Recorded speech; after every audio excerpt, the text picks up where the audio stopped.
Lefty Podcast, Onora Boys in the building. We're brought to you by Onora Whiskey. It is OnoraWhiskey.com. That premium American whiskey, OnoraWhiskey.com. And Left, if you're going to drink, by all means, please make sure you do it responsibly. Friday, let's go. Fire up in here. Up in here, up in here. Right about now in the place to be. Yeah, the DJ family. On fire up in here. Up in here, up in here. Yo, throw your hands in the air. Yo, Lucky Lefty Podcast, Onora Boys, Malik, ZAIRE, Sean Davis, Onora Whiskey. Don't forget Apple Podcasts, Spotify, audio edibles each and every day, Patreon.com. We gave you a special episode of Players Only and Lucky Legends last night live on YouTube. You need to go over and get the exclusives on Patreon.com. We keep adding players. Kai Nelson is going to join us next week with the crew. TikTok, Twitter, X, Instagram at Lucky Lefty Pod. Subscribe on YouTube at Lucky Lefty Network. Hit the thumbs up. Leave your comments and questions. We respond to all. Home in a misguided passion. We are committed to making sure we will forever spin it Different. What's good, Left? What's good? Yeah, it's Friday. It's Friday. Friday. That's what they say. Friday. Hey, we'll talk about the CFB weekend. Of course, Notre Dame is in the bye. New wide receiver offer went out this morning or last night. We found out about it this morning. Left, you say he looks the part. You're excited about the film. You're like, he looks the part. Hey, if we get more guys that look the part, maybe they start playing the part. That's what we look at. Okay, you're happy. Wide receiver from Florida. You like that state position lineup? That's cool with you? No, harder where we need to be. That's right cool there. with you? Florida wide receiver. Okay. We ain't in Connecticut. We ain't in Uganda. We ain't in Alaska.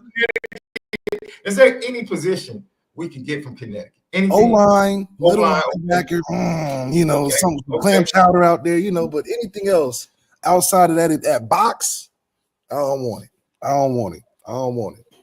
Yo, your state biases are amazing.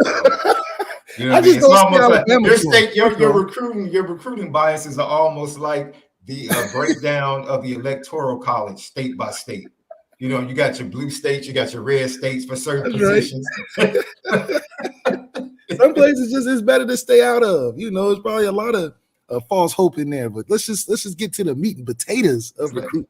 We're not pouring any recruiting resources for this position in TD states right here. That's right here. Save your money with target marketing. That's what it's about. You know what I mean? It's like Republicans trying to pour money into Illinois. It's like, you're not winning Illinois, bro.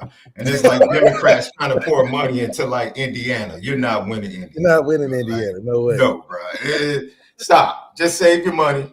Go to the battleground states. It's amazing that every election comes down to the same 6 to 8 states.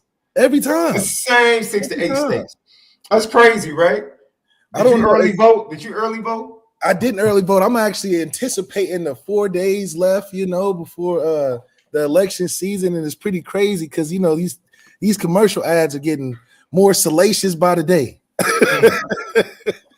Well, I'm actually participating in a citywide move at Olive Harvey College to get the young vote out tomorrow in the city of Chicago. So I'll be going to early voting along with the aldermen and some other civic and religious leaders, church leaders in the night. So are you marching them to the ballot, so to speak, or what? No, it's just an event.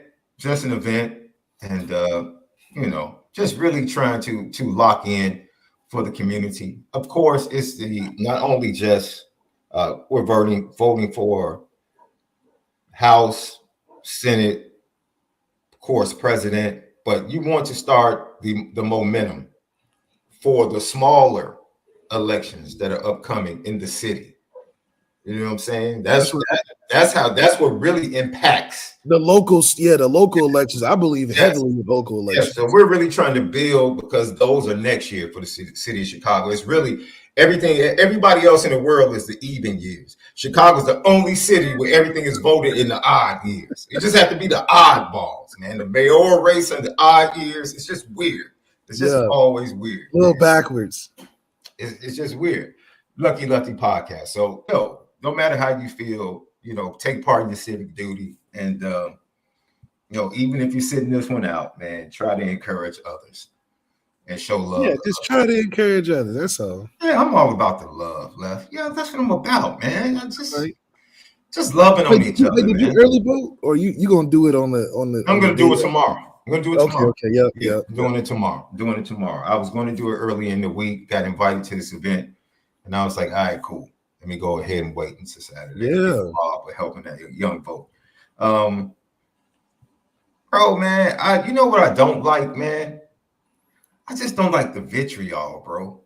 You know what I'm saying? Like, if you disagree with me, you know what I'm saying? That's fine. I'm not talking about myself. I'm just, when I say me, I'm speaking big picture. If you disagree with someone, let me say it in that fashion. That's fine, man. Call it, you're stupid. You're this, that, because they disagree. But then you want to fall behind, that is what amazes me, right? I'll use this for example because I reside in this. It's impossible for me to have vitriol and hate spewing out of my heart, but at the same time, I'm speaking Christ out of my mouth. Yep. That's that sweet and bitter water, bro. Can't do both. I can't do both. If I can't find a way to express my difference in love, then I'm failing my assignment. Can't speak for anybody else. I'm talking about Sean Davis. I'm failing my assignment. That's right. I pray for every civic leader, bro. The ones I agree with, I pray for them because they have the hands. It's a heaviness that comes to that burden that you bear because of your assignment. So I pray that everyone, in wisdom is able to bear that burden, bro. Yeah. Just period, man. And I wish the love could come back. I wish, because it's, love, community, all of those things. I wish they could just come back, man. It's sad. I mean, I encourage people all the time to look inward. Stop.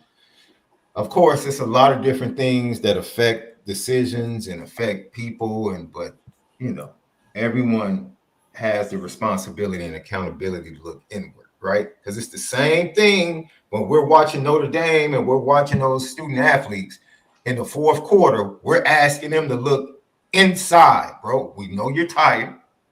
We know you might be a little injured. We know it might be a little tough. We know you might have some off the field issues. We know you might be dealing with some classroom issues. We know you might have had tests all week and it was a really long week. You didn't get enough rest. But we're asking you right now in the midst of this to kind of pull it together. Yep. Be mentally tough. Show love for your brotherhood, to go the extra mile. Everything that we require as fans, as we watch teams play, it's amazing. We have the same accountability that rests on us in life. You know what I'm saying? So every time. Yeah, step up to the plate. That's all I'm saying. Just step up to the plate and show love, man. I'm disappointed in the vitriol being thrown back and forth, bro. It's at an all-time high. And I'm like, yo, this is at all-time high, bro. It's crazy. Lucky Lefty podcast. So we're going to talk about the offense in college football. Pat Shermer, offensive coordinator, former NFL offensive coordinator with the Packers, Vikings, Colorado now. He said something that I want you to get into. We're going to get into that. Offense in college football, because I believe earlier this week, Riley Leonard said something, and you were like, all right, Riley, I hear you, but I don't know if anybody else really cares. He was talking about the offense. He was like, yo, playing college football, playing quarterback is really hard in college football. You were like, we paying $1 million for that. You were like, what? He's so honest though, man. I've grown to really like his honesty. I just wish he wasn't so honest and could recognize like this might not come across the right way. Like saying, they've been open all year. I just haven't thrown it. I believe that was his truth. That was his truth. No, he's telling the truth. But it's like, don't, Rob. Why you letting too much out? You're letting too much out. Yeah, so we're going to talk about offensive college football. Then second segment, because we have a bye week, we'll have fun. What we're going to do is we're going to put the link in the chat. And if you want to jump on the show and give your comments about anything Notre Dame college football, you want to talk about something, we're going to bring you on.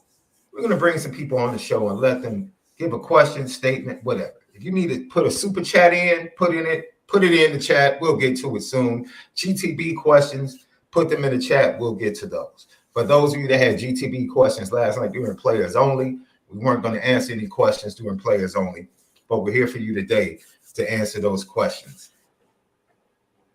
Offense in college football. Offense in college football. The offensive line play has been deplorable across college football. It's just not good this year. No. If I asked you, give me one dominant offensive line off the top of your head, do you think you would be able to give me one left? Dominant as in, I mean, I guess you would say Georgia's offensive line isn't bad. They've kind of struggled. Tennessee's isn't bad. They, it's just it's a tough measurement to know who's really at the top of the game or not, because at any point, which we've seen throughout the season, these same offensive lines can have terrible games. Mm-hmm. So it's like, would you consider Notre Dame having a terrible outing against NIU offensive line wise, or we just didn't play well that day? I think the standard of offensive line play is more looked at because it weighs heavier in how some of these games have turned out. But quarterback play has been kind of average as well, outside of the main 4 or 5 guys that we talk about. So I think it goes back to why college football has been a little underdeveloped. People like to talk a lot about the NFL and how the NFL quarterbacks are underdeveloped and not taught properly going into their rookie years, but that they didn't just start there. I think a lot of it comes from college football and not being quite prepared to the right way on a professional level. It's no different than the school system where they're training kids on how to take these standardized tests well, but these same kids can't do the basic reading and math skills for their grade level. So it's a litmus test that I think is a challenge in college football first, even high school football, but college football on a bigger scale that, I think coaching is going to be exposed at a premium because of these playoffs. We talked about it yesterday, that now that we have a playoff system, these schools are going to try to start looking for who are the playoff coaches to hire instead of just throwing money at coaches to just come be a part of regular season. Oh, we want a coach that's 3-2 or 3-3 or 3-0 as a playoff record. Forget the regular season record. So I think that's where things are trending to, which is going to require coaches to coach better if you want to make it through that long season and get picked up by another premium program. So I think it's all coming quite well together, and then we'll see what happens. We'll see what happens. But I do think that the offensive line play is no different affected than the quarterback play, which is and then again, I mean, defense is defense. You got some dogs out there, and they making it hard with these defensive schemes and the things Brian Flores is putting in the NFL, and how these guys are coming up with a bunch of different ways to make it happen. So I'm excited to see how football evolves, but I know it's been a cheapened product at the college level, which has affected the professional level in some ways.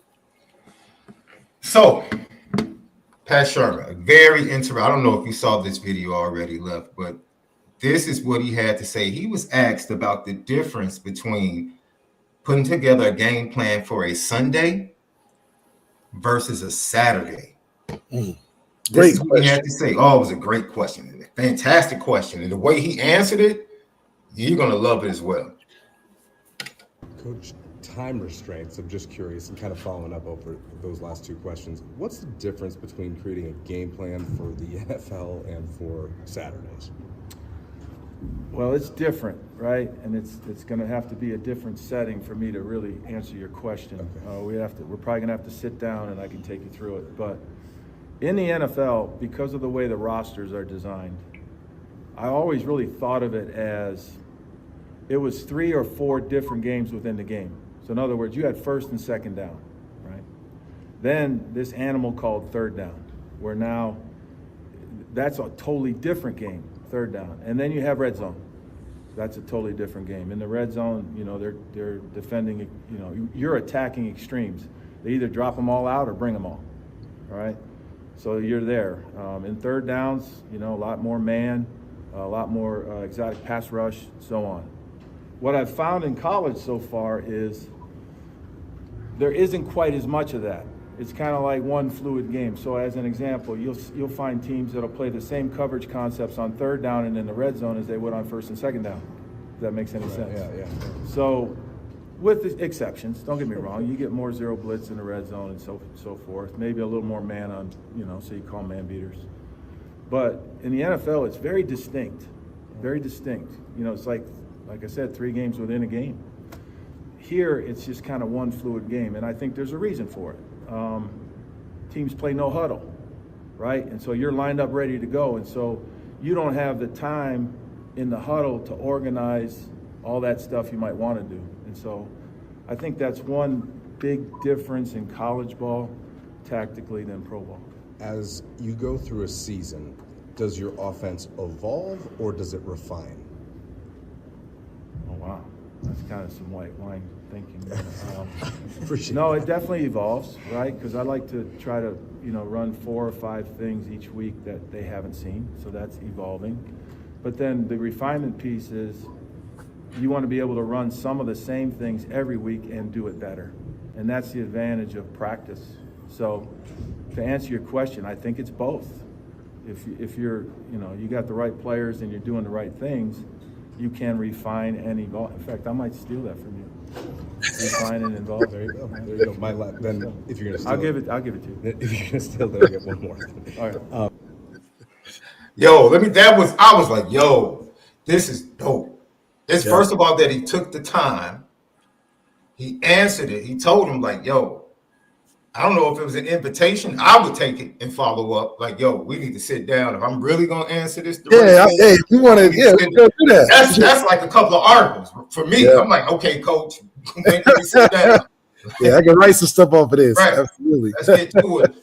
But it's 2 or 3 things because I do want to relate this. I want to talk about a big picture, but I do want to get to the Notre Dame part of this when he talks about the evolving offense as opposed to refining, to see has Notre Dame refined their offense or have they evolved their offense as it steadily improved? That's what I want to get to eventually. But your initial thoughts on what Coach Shermer had to say right there. Well, he's absolutely right when you talk about the NFL, which I think, it helps the case of what Brian Van Gorder was trying to do when he was under Kelly in the 2013-14 era, and why everybody complained about the defense and all of this stuff, because he's absolutely right. Brian Gorder, just like Pat Shermer coming from the NFL, there's games within the game. When I break down game film and I'm breaking down a game or a team for a week, I break it down just like how Pat Shermer says. Your first, second down is a whole day. You got a whole third down day where you're taking 4 thoughts from the 3rd and 2 to 3, the 4 to 6, and then 7 to 10. And you got thoughts and different things because of how teams are structured and what they do. And then you get to the red zone, it's a totally different monster. So speaking for Van Gorder, his third down package, you had exotic looks and a lot of checks and a lot of calls and a lot of things that would confuse an offense. But for a college level, it doesn't have that much time to install all of that because of the college schedule. But also, you got to love football. And a lot of what Coach Van Gorder was putting in was for guys that are loving football on Sundays. So a lot of the stuff, you'd be like, why are they running these crazy things? They're getting beat. Well, it's because that's the stuff that he's running is right, but you got to be locked in and flip your mind when it comes from third down to first and second down, which I think, Van Gorder was just too premature with what he was trying to put in with our defense. Even though we have smart guys and all of that, it was just too premature for younger guys that doesn't understand the aspect of flipping your brain when it comes to situational football in the game. Now, it all the way makes sense because when you're in the NFL, there's bastardized things that people do, and there's a couple changes within the structure. You're starting to see a little bit more of it explained through what Brian Flores is doing with the all up and the looks and how it's cover 2, but it looks like cover 0 and all of that stuff. That's because you sit down in the office, you got all this time to do it. And these guys are professionals. So, yes, it's the game within the game within the game, and I completely understand that on NFL level. College, speaking for Denbrock's perspective, Denbrock, I will never forget what Denbrock always says about defenses. He's like, when you cross that 20, going into the red zone is either quarters, man, or cover 0. Don't matter who you're playing. Don't matter who you're playing. You have to identify where that free safety is, or you're on mute. No, so basically, you know what's on the backside. Like, you already know what the coverage is going to be. They're not going to change. Regardless if they bring 3, 4, 5, 6. It's either quarters, man, or cover 0. That's all they run when you go 20 going in, and it was always a simplified version of that. Now, when you go to the field, they do their regular things, but Pat Sherman's absolutely right. With all this fast offense and this no huddle stuff, defensive coordinators are going to go to their best calls. If that's a cover 2, if that's a cover 4, just to get in a look. And not only when you can see a defensive coordinator's best calls in 2 spots within the field. In 2 minutes, they run their best calls in 2 minutes, and they run their best calls in hurry up.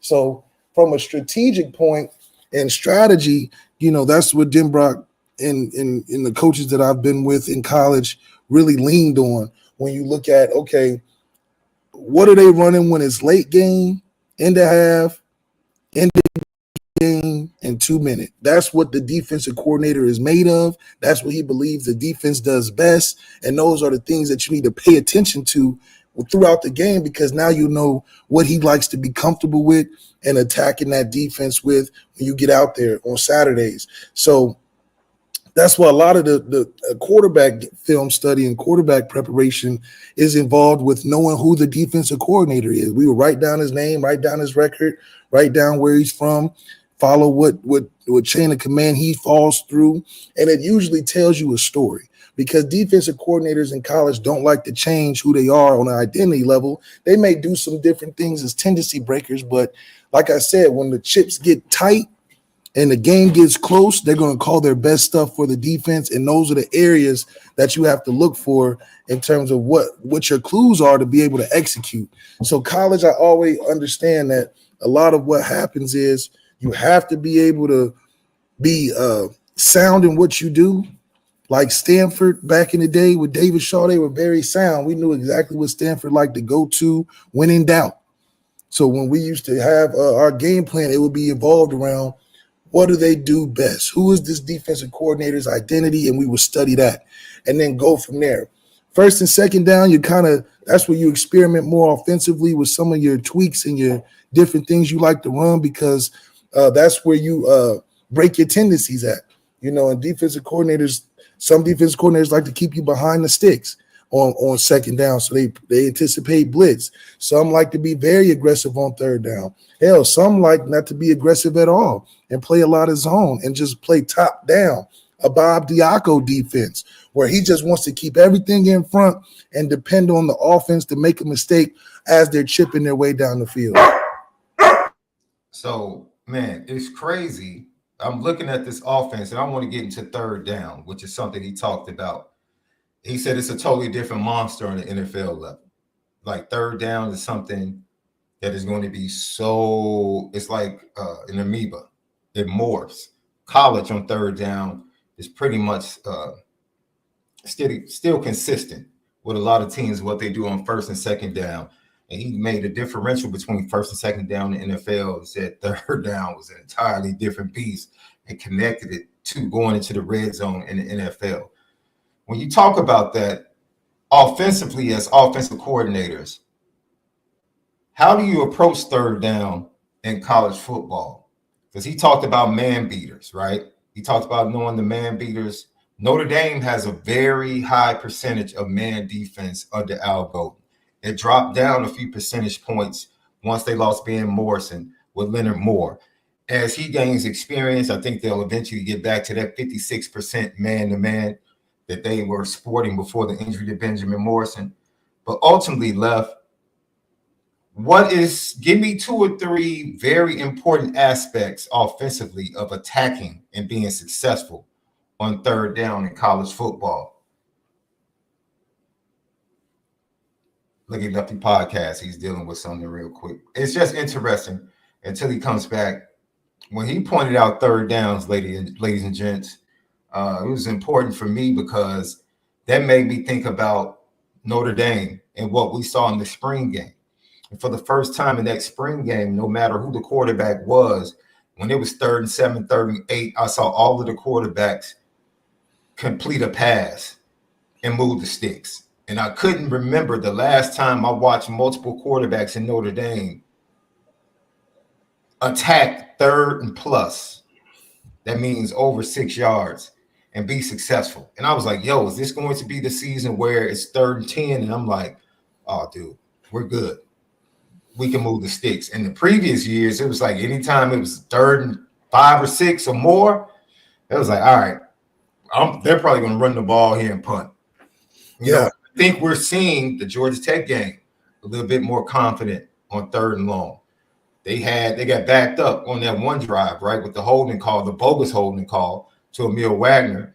Man, they're backed up 1st and 20. They get to 3rd and 9 or something. Riley Leonard hits the big pass across the middle. You're starting to see that type of confidence, and if they can become a very good third down offense, and I think it's going to bode well for them moving forward. That third down is a monster, whether college football or NFL. Third down, they say it all the time, right? You don't want to get to 3rd and long. Nobody wants to be in 3rd and long, right? Nobody wants to be in 3rd and behind the sticks at all because it's not too many calls you got, considering the time it takes to what a play requires to get the guys downfield when a play is only 2.5, 3 seconds anyway. So what makes it better and the advantage for offense, which has been the Achilles heel to not only the great defenses of the Ohio States and the Alabamas and the Georgias, is a running quarterback. We see the effectiveness of that from a Jayden Daniels and a Riley Leonard, where it's a lot of stress on the defense because they account for everybody, but the quarterback is somebody that's hard to account for that likes to run around.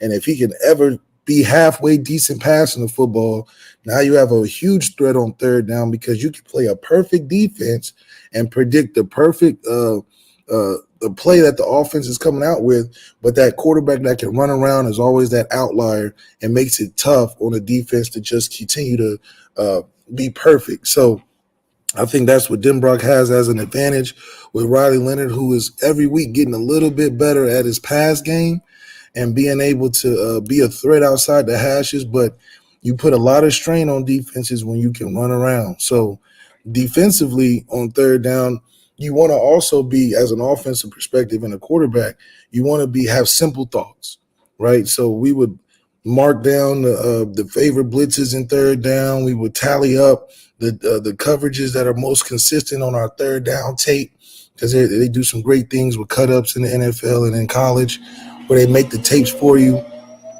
But what you do is once you get all of those tallied up, now you know the strength of what they do on third down. Now the next key is you want to have 2 thoughts for each part of the third down. So for 3rd and 2 to 3, you want to have 2 thoughts. Okay, I want to key this safety, or I want to run this specific play. And then 4 to 6, okay, these are my 2 thoughts. And then 7 to 10 plus, these are my 2 thoughts. So now on every part of a third down, you already have the 2 things in your mind that you can play off of and look for because you've studied what they do, particularly on those parts of third down. And that's how you kind of guess, quote unquote, or rely on your scouting and your information, because now quarterbacks are on the same page as offense coordinator. You get in 3rd and 4 to 6. I'm already talking to the OC like, okay, we're looking for the dig on this one.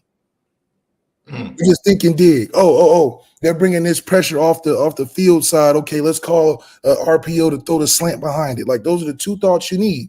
And more times than not, when you have those simple thoughts in those parts of third down, you'll be highly successful, because defenses don't just come up with new stuff out of nowhere. They're going to rely on what they're really good at those parts of the field, and that goes back to understanding who you're playing. So when you breaking down a game as a quarterback, it's very detailed, and the more detailed you get, the easier it is to go out there and know what you can do on third down. Not a lot of guys understand that breakdown concept. I was fortunate enough to be around, the good top 1% of coaches that understand that sort of breakdown and understand that. Matt LaFleur, who's doing great on third down, and you got Charlie Fry, who's been there and done that under Andy Reid and Mike Holmgren and a bunch of elite type of coaches. So you can only get that type of information from being in the right rooms. So that's the way I was always able to feel confident on third down, because you play simple. There's a lot of things that happen in the game that get your mind going, but if you keep those simple thoughts on third down, you can always operate. And so, yeah, I mean, Pat Shermer's absolutely right. Defenses don't change too often in the open field as they do in the red zone. It's just about, they may have a different look, or they may try to hide it a little bit more. And NFL is just obviously more intricate. You have more time. These guys are eggheads. They spend all day trying to bastardize the same look and make it look different, because they got time for it. You don't have time in college. And with all the rotations and the transfer portals and young guys playing and guys getting hurt and you managing bigger rosters, how can you ever have time to really sit down and run a Brian Van Gorder defense the right way? Let me be honest with you. The second interception in the 3rd quarter, that coverage, it looked like it was going to be cover 2. Al Golden? No. Elko, the look he gave Nuss, that second, and not the Nuss first, he forced the first interception, throwing against his body. But that second one, where they off the snap, it looked like man to man, and dude was like bumping, pushing the inside receiver out, right? So that his guy could come over the top. He had a better angle to cover him, carrying him down the sideline. But then he was doing that. His whole assignment was to buzz out to the flat. That's right. But on his way out to the flat, he was given the man-to-man look. Nuss fell into the trap. That interception is really what turned the game and the momentum over to Texas A&M. But just stuff like that. You get into the nuance of post-snap, giving this look, having to know. But like you said, Denbrock told you, these are the looks you're getting. These are the looks you're going to get the majority of the time. Let me give you some stats, very important. Offensive stats. We hear offensively or defensively, you have to convert third downs from offensive coordinators. Defensively, you hear we have to get off the field on third downs, right? That leads to time of possession. Give more possessions to your offense. I'll ask you just to see if you can get how many of the top 5 offenses in converting third downs by percentage. If I ask, give me your top 5, just off the top of your head, who do you think the top 5 offenses at converting third downs would be by percentage in all of college football? Oh my gosh, all of college. Okay, so Miami, would that be one of them? You got one. Cool. Miami. You got one. Shit. Lately, Notre Dame. I feel like Notre Dame should be in there. We'll get to that. But they're not. Currently, I'll say this. Currently, Notre Dame is 57th in the nation. Oh, but we climbed back from a tough first 5 games. Okay. So, who else? Kalen DeBoer might be good on third down. Is he looking solid? Alabama is not in the top 20. Golly. Okay. Okay. Would you say Colorado? No, they're not in the top 20. They had a tough game on third down. Okay, let me think of some running teams. Okay, Army or Navy. Is the Army or Navy in there for Army third? is second in the nation. Okay, yeah, I know. Miami is number 1. Army is second. Okay, I'm heating up. Okay, Big Ten team. Is it okay? Big Ten team. I would say no. Okay, I would say Clemson. Is Clemson in the top 5? Clemson is 19th. Oh, okay. I'm breaking the top 20. I'm thinking of a running. Georgia Tech was good for third down before they played us. I remember Georgia that. Tech is not in the top 20. Oh my gosh. Oregon. Oregon is number 4. Texas. Texas is 18th. Okay. I know Sark cares a lot about third down. So we got Miami, Army, and Oregon. Yes, you have 2 more. Let's see if you get the last 2. The last 2 probably will be the most difficult of the top 5. Oh, they're different. Oh, is it one-off teams like a Liberty or something? It would make sense. It would actually make sense. One probably would definitely make sense if you really thought about it. If you just really thought about it, who the head coach is, his success prior to his new spot. I'm giving you clues. Oh, new spot. Oh, shoot. He's in a new spot, but his success at his previous spot would dictate. Okay, that makes sense. That makes sense. Okay, so he came from one of them running schools. It's gonna kill me now because I don't think about it. Okay, new spots.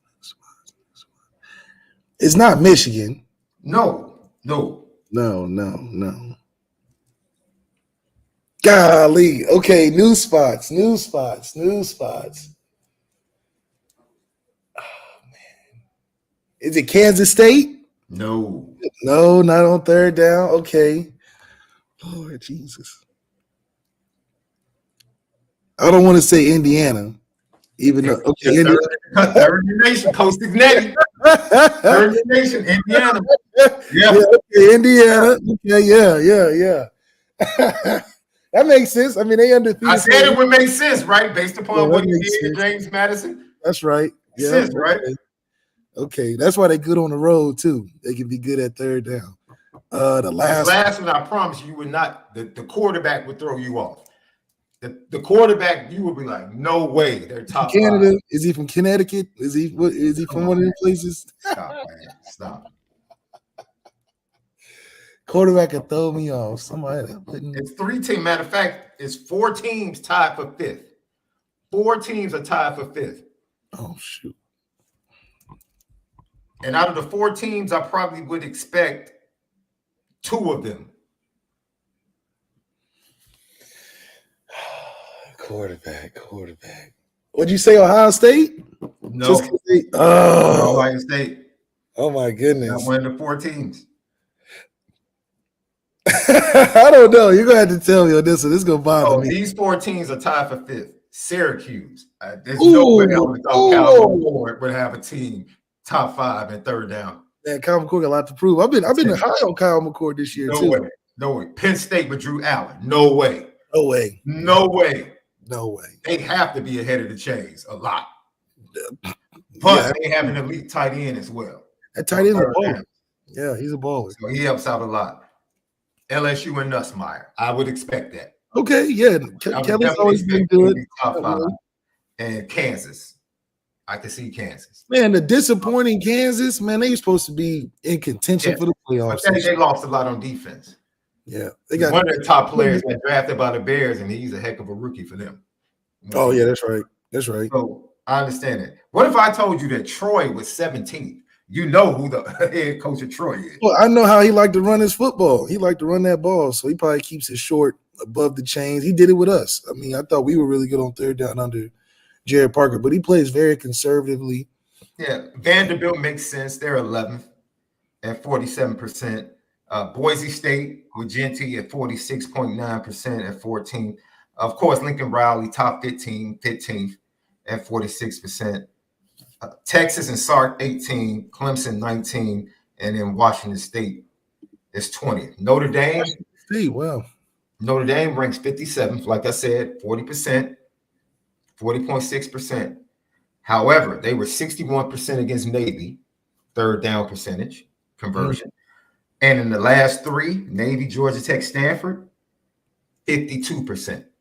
So like you said, What were they before the last three? If they're at 52% over the last three, 61% against Navy, and they're at 40 right now, which is 57, that just shows you the growth. That shows you the growth. So that leads me to the next question as we get ready to finish this topic off, Left. Is this Notre Dame offense being refined or is it evolving? I think that the Notre Dame offense is evolving because of what they were limited to being able to run early on with Riley. They didn't know too much of what he was great at, and you got to see a progression from us having no clue, in my opinion, to us now knowing, okay, if we call these certain plays, he's comfortable in getting the most out of these, and then we can refine those type of plays. And similar to what Sark says, we're running the same type of play, just in different ways. So I think that's what we've gotten more comfortable with, and why Riley's having more success is I think Denbrock has found his 5 or 6 plays that I'm like, okay, I can call these with my eyes closed. He's going to make the most out of it.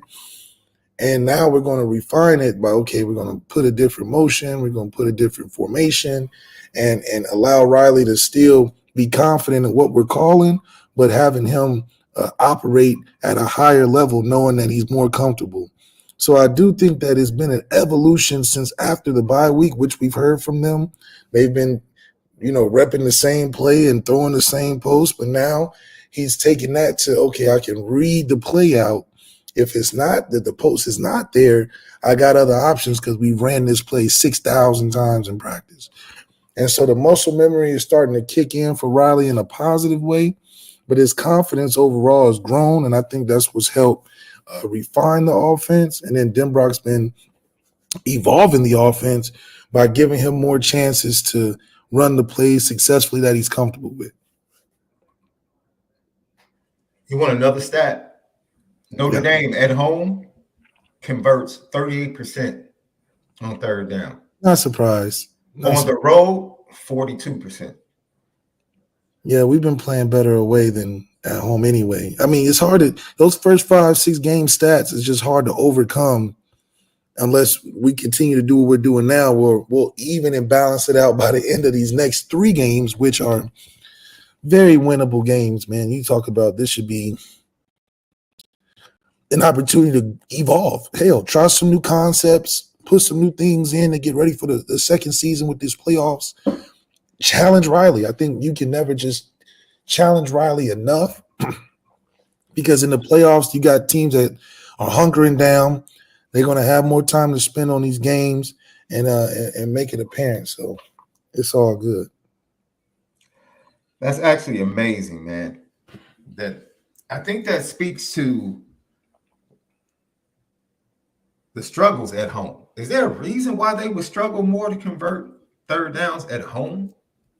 Well, you get comfortable and you get lazy. Hell, when you're playing the teams that you're supposed to beat by 100 points, now you trying things, you holding on to the ball a little longer. You expecting more of a situation that you're like, okay, this is supposed to work out, and when the bullets start flying, and we forget that the other team practices too. You start to come up short more than you expect. But now, since the bar's been raised, things have been hashed out offensively. Now it's like, okay, lock in. Let's be the dominant force instead of we thinking it's just going to come to us like we usually do. Now, one stat that we didn't know in hindsight that actually makes sense, as high flying as Navy's offense had been going into the matchup with Notre Dame, they were 70th in the nation at third down conversion rate at 35% going into the matchup. Army, on the flip side, not as explosive, but they're top 5 at 51%. So that's going to be a different challenge for Al Golden in the defense because Army does a better job on third downs. Looking forward to that as they take on the Cadets. Is that a home game that just happens to be on the road? I think so, as they take on the Cadets in November. So to sew this up, you like the trend of the offense, right? I do. I do. I like the fact that what is making sense about what we have on offense is starting to be shown on the scoreboard. It used to be frustrating. How do you have 16 points, but you got Chris Mitchell and Bo Collins and Jaden Greathouse and Jaden Thomas and all the running backs and the quarterback supposed to be this guy and this, and we get 16 points at home? How? So it does start to marry up the right way. Okay, all this talent does equate to 51 points on the board, to 43 points on the board, to over 38 points that we're putting up, because now it does make sense having all this talent. Okay, I get it. Before I was just like, oh my goodness, man, we like Ohio State, I'm sure in a lot of cases, we paid $20 million for this. No way. So yeah, I mean, I love where we're trending. Now, obviously, the teams that let me jump in here because you said Ohio State, and I'm sure this is going to this is something you can jump on and continue to make a part of the puzzle you're putting together right now. They rank 30th, right? There's no way with the offensive talent they have, there's no way Ohio State should be at 30th. Well, I mean, right? But I say that at 43%. That's it is when you got born on third base day. That's why it's 30th. You know, ain't no innovation over there, man. No, but I'm saying expectations, right? You talked about having Chris Mitchell, having Bo Collins, having this talent, the expectations. But having the expectations, third down for me, how much is third down concepts versus players making plays? Because it seems like to me, and of course, this is just NFL and even camp, say Miami. If you put a different quarterback with the same talent, Miami, I love their wide receiver talent. Love their two big bruising running backs. Love both of them. They have a good offensive line. If you put a different quarterback back there, third down rate is probably not the same. Yeah, I mean, I'll give you the perfect example. On third and one or second down in the middle of the field, we throw a double post that's open. Great call, but we underthrow it for a pick. So, yeah, you can have great calls, and if one player can't execute it well, it just changes the dynamic of what you're doing, and it gives a different perspective of why are we not getting it. And it must be the play call. It ain't the play call because that double post was open. But your quarterback not executing it the right way. Now you're challenging the calls. Now you're looking at things differently. Now you're like, why don't we just do this? Why don't we just do that? So it's almost hand in hand. I think having a great game plan, like you get to see from Detroit. Detroit has a great game plan on third down. They're doing trick plays. They're doing great the great run game with Jameer and David Montgomery. And you start to see, okay, this is a team that's well prepared. Kansas City on third down, you just know they got a game plan and they got players that can execute. So when it's hand in hand, it looks amazing.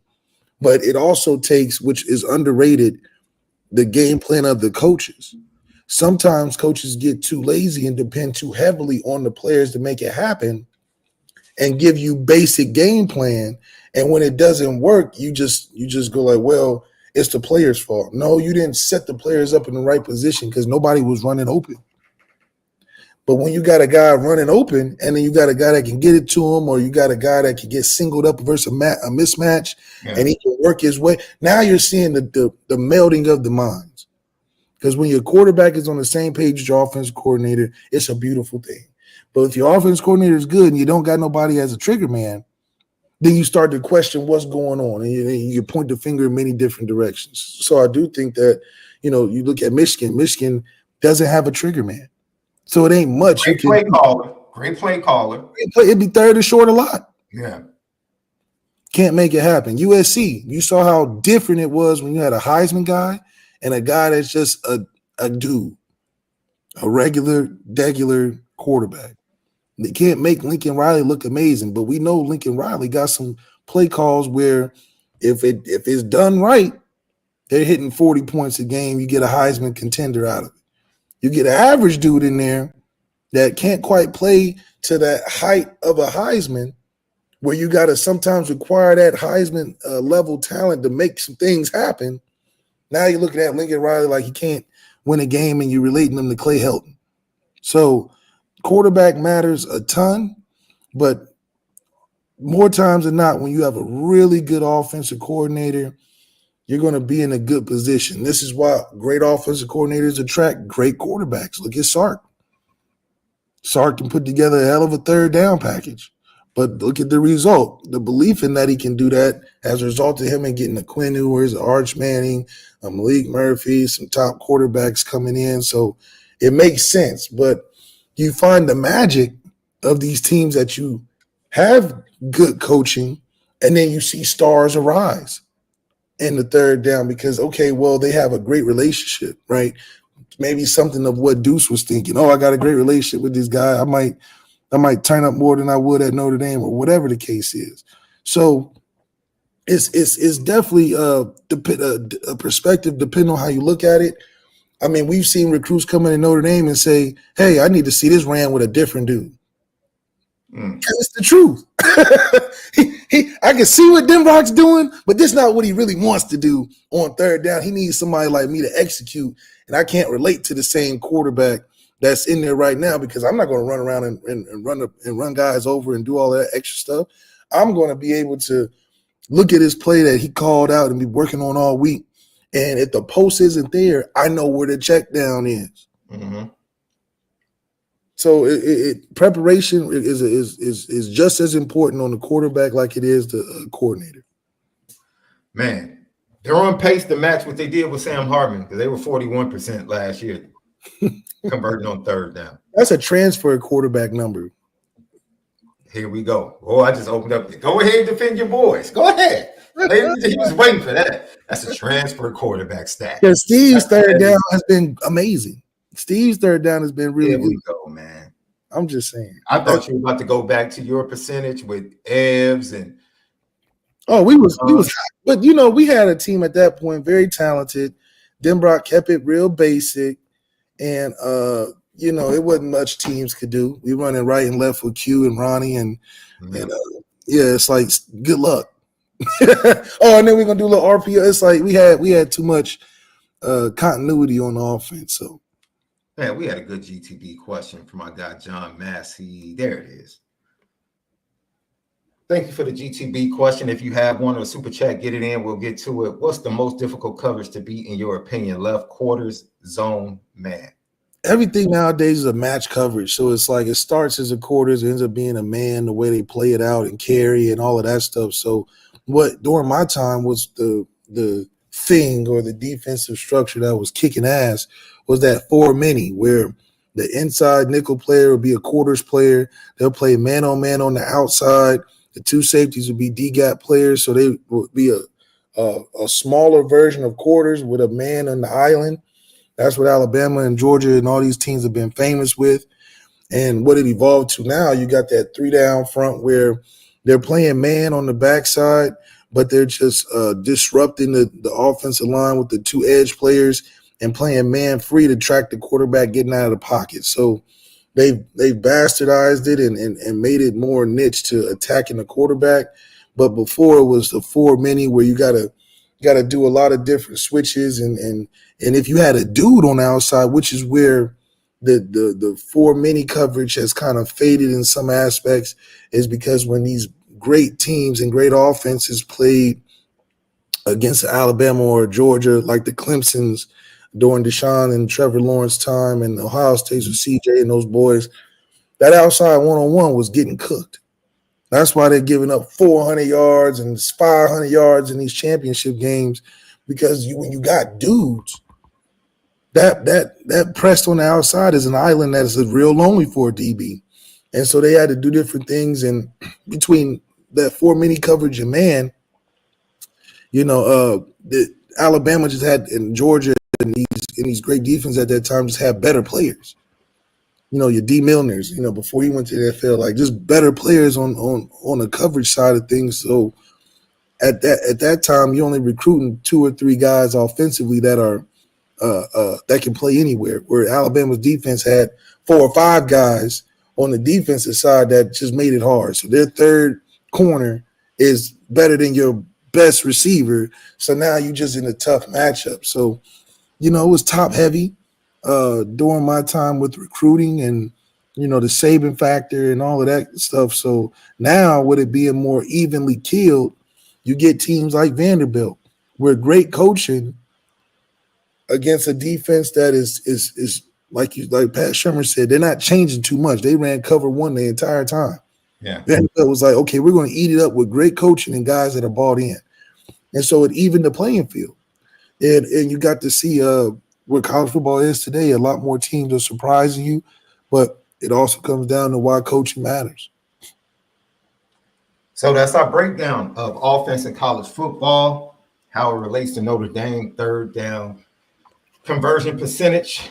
And Notre Dame is trending upward, 51% over the last 3 games, 61% last Saturday against Navy. So a really bad Florida State defense, talented Florida State defense, but just undisciplined, not playing together, playing selfish football, penalties, things of that nature. We'll see how they stack up, and that trend can continue against a talented defense that Florida State does have. D-Rock Iris has something I want to point out, Left, because it's interesting. See, college football news on 3 reporting 4-star quarterback Carter Smith will take an official visit to Wisconsin for his game against Oregon on November 16th. Smith decommitted from Michigan on Wednesday. Yeah, I don't know if he decommitted or he got pushed out. I'm going to keep it 100. More likely you're getting pushed out these days because they just told Bryce J. Underwood they had $5 million for him this week. So I'm not shocked at all that the kid decommitted. Wait, is that Barstool? Is that the Barstool bet? No. Michigan. Well, a collector, whatever, because it's not the. But it was like $5 million, but you can only do interviews with Barstool and they got all your media. I don't care who, because me and Sean Crawford were talking about this on Twitter, right? You go look at the conversation I had with Sean Crawford. Because Sean Crawford from Michigan, is Crawford from Michigan or Ohio? I don't want to. He's from the Great Lakes of Cleveland, man. Oh, my bad, bro. My bad. I'm sorry. That was disrespectful. You know how I am. You know how I am about Chicago. So I'm sorry for I don't want to disrespect the great state of Ohio. I don't want to do that. Yeah. Hey, I'm sorry, bro. I'm sorry. I apologize. So our debate was, he was saying on the field, basically, quarterback, developing wide receivers, the legacy of developing wide receivers, everything on the field, it's an easy decision between LSU and Michigan. It's an easy decision. I 100% agree with him. He tried to throw Brian Kelly in there. That's when I was like, you don't even need that. You don't even need Brian Kelly. You just he caught that interview early. He caught the interview. And that's his coach. That's his coach. He loves his coach. That's his guy. Off the strength of the wide receiver development and Nussmeier, you got me. You got it. Yeah. You got me. Nothing else to say. You got me. If I'm a quarterback, yes. I said, but here's the tricky part. The kid is from Michigan. Sharon Moore has been recruiting him since he was in 8th grade. There's a relationship. Okay? There's a relationship. Okay. We don't know where Michigan stood before Harbaugh left. We don't know that. Don't know. But was Michigan first? Harbaugh left, and then he went to LSU? We don't know. We also don't know, does he have a desire to stay at home? That is the home school. Does he want to be in the cold? Yeah. I said, and I told Sean, I agree with you, everything off the field, right? I agree with that. I said, but Michigan just won national championship. I said, I understand LSU won one with Joe. Michigan is fresh off. And I said, here's the kicker. This is why you have to be patient, Left. Goes to your point about transfer portal quarterbacks. Sharon Moore had every pressure as a brand new head coach to say, man, I got to go get me a quarterback to match up with this defense we got. This quarterback room is trash right now. Well, Jaden Davis hasn't got the chance yet. No. But see, in wisdom, he's letting Jaden Davis, grow a little bit. Let him percolate, grow. Yeah. I'm not about to waste him out of panic. No. Don't waste it. Don't waste him. Grow. Just grow. We're going to build this offensive line back around you. Receivers, they're probably not LSU level. But in his offense, he knows the type of receivers to get. Play action, run base. He can scheme you open. Guys like Tyler Morris. But here's the kicker, Left. Who do you trust more? Who do you trust more? Do you trust Brian Kelly? Or do you trust Sherron Moore? See, that's that quarterback play. Quarterback, see, Left. And Sean Crawford, I didn't really want to get into that on, because it can seem like when you go back and forth on Twitter, it can seem like it's like, it's just really a healthy conversation. Kelly good for 1 year though. But Bryce ain't a 1 year guy. He needs, That's who do I trust? Who can I trust? That's right. Right? Because if he's going to look at the history of developing quarterbacks, Sherron Moore might have a better. Cade McNamara was a whole lot better under Sherron Moore. Talk about it. Was he not? Yeah. J.J. McCarthy is a top 5 pick or top 10 pick under Sherron Moore. You can say that. Who's the first? Deshaun is the only first-round quarterback under Brian Kelly. Am I correct? Yeah. Oh, no. Jay, I guess you give him Jaden Daniels. You can give him Jaden Daniels. That was the first one. Jaden Daniels. Nuss would probably be second round. I don't think Nuss is a first-round quarterback. That's my personal opinion. As of right now, Nuss is not he's back in first, maybe second. He's not top 10 to me. Not athletic enough, in my opinion. If everything's perfect, I like Nussmeier. If you get him off his point, make him move around, he's a little sketchy. It gets a little sketchy. So he's not top 10 that's just my opinion. I like him though. I love his arm talent. Love his arm talent. But I think it's a very interesting look, ladies and gentlemen. That young man decommitting from Michigan, it's a huge reason. And his name is Bryce J. Underwood. That's the reason he decommitted from Michigan. I need to go find another spot. Because Sherron Moore made that phone call like, hey, bro. It's only a month left before National Signing Day. You might want to go find. Yeah. You might want to go find a spot. Yeah, you might just go find another home. And it's okay though. It's okay. It's in the landscape of pick a spot, go to a spot, and if you don't like it, leave. It's okay. That's a pretty good. Let me tell you something, man. Like, you can hate all you want to. If you don't like Michigan, that's fine. See, I'm an objective dude. That's a pretty good. Bryce J. and Jaden Davis, that's a pretty good quarterback room, boy. Yeah. That's a pretty good quarterback room. I rock with that. Sherron Moore, you get those two, I'll tip my cap to you. I'll tip my cap because that could be program saving right there. Literally. Lucky Lefty podcast. A young man has been added to the wide receiver room as far as the recruiting board. Emmanuel Choice will be visiting. The kid from Oklahoma will be visiting for the Florida State game. There we go. And 6'4", 215 pounds from Monarch High School in Cocoa, Florida. Antoine Parham was offered by Notre Dame and left. He said he is thirsty for that 4th star. He feels like he deserves it. He's waiting to get bumped up. Currently, he's a 3-star. But most of all, left, when you watch this young man's film, especially from the senior season, you see a playmaker, a guy that catches the ball with his hands, but more than that, left, he looks the part. He looks the part. And I love watching this film. We're going to pull it up here. Because this kid, I'll let you go ahead and talk about him once again. Kids from Cocoa, Florida. Left likes him for the simple fact that he's from Florida.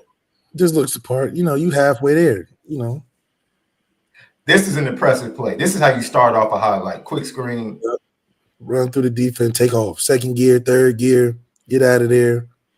Making the easy plays look easy. That's what you want to see. Just make the easy play. We don't want to do all this scheming. Let's just toss it to you, give it to you, see what you can do with it. I like he catches the ball with his hands, Left. I like any receiver that catches the ball with his hands. Man, I love that, especially at his size, because that's if you have that with your wing radius, your catch radius. Yeah, we like to catch it with our hands, not like our chests, like those Ohio State receivers like Garrett Wilson. He had a pretty good hands catch last night, though. That was nice. He must have heard the comment. Yeah. Jameson Williams got a bad problem with that too, but he come from Alabama, so you can expect that. No, I'm playing. But no, you love the fact that he's a kid that is going to continue to make plays if the play call on the play sheet doesn't quite call for that. So he may run a post, but if the post gets blocked, he may try to make another move, a secondary move to get open. And that's creativity that we need at the receiver position. So we don't just have a bunch of guys run a hitch route. They don't get the ball, be like, well, I ran the hitch. Keep playing. And that's what I love about Florida receivers. They're going to keep playing, and no play is ever over with them. But you also get to see just how nice they can be with the ball in their hands. It's one thing to have speed. It's one thing to run routes. But the ball in their hands is something that you really appreciate from guys with that receiver creativity that seems to grow like trees down there in Florida. Once again, 6'4", 215-pound, 3-star wide receiver Antoine Parham out of Cocoa, Florida. Speed, size, hands, plays both ways, of course. Of course. Everybody does that. Everybody. I'm telling you, you can't get recruited in Notre Dame unless you play 3 positions. Offense, defense, and special teams. Somewhere on that. That's how you get recruited by Notre Dame. Likes to block. All right. All-around player. We love the size. Yeah, he does a bump and run. Let's see how he does. They bail at the last minute. He takes up the space, speed, quick. Yeah. Hands. Oh, he missed him. Okay. I don't even know why they put that highlight on the clip.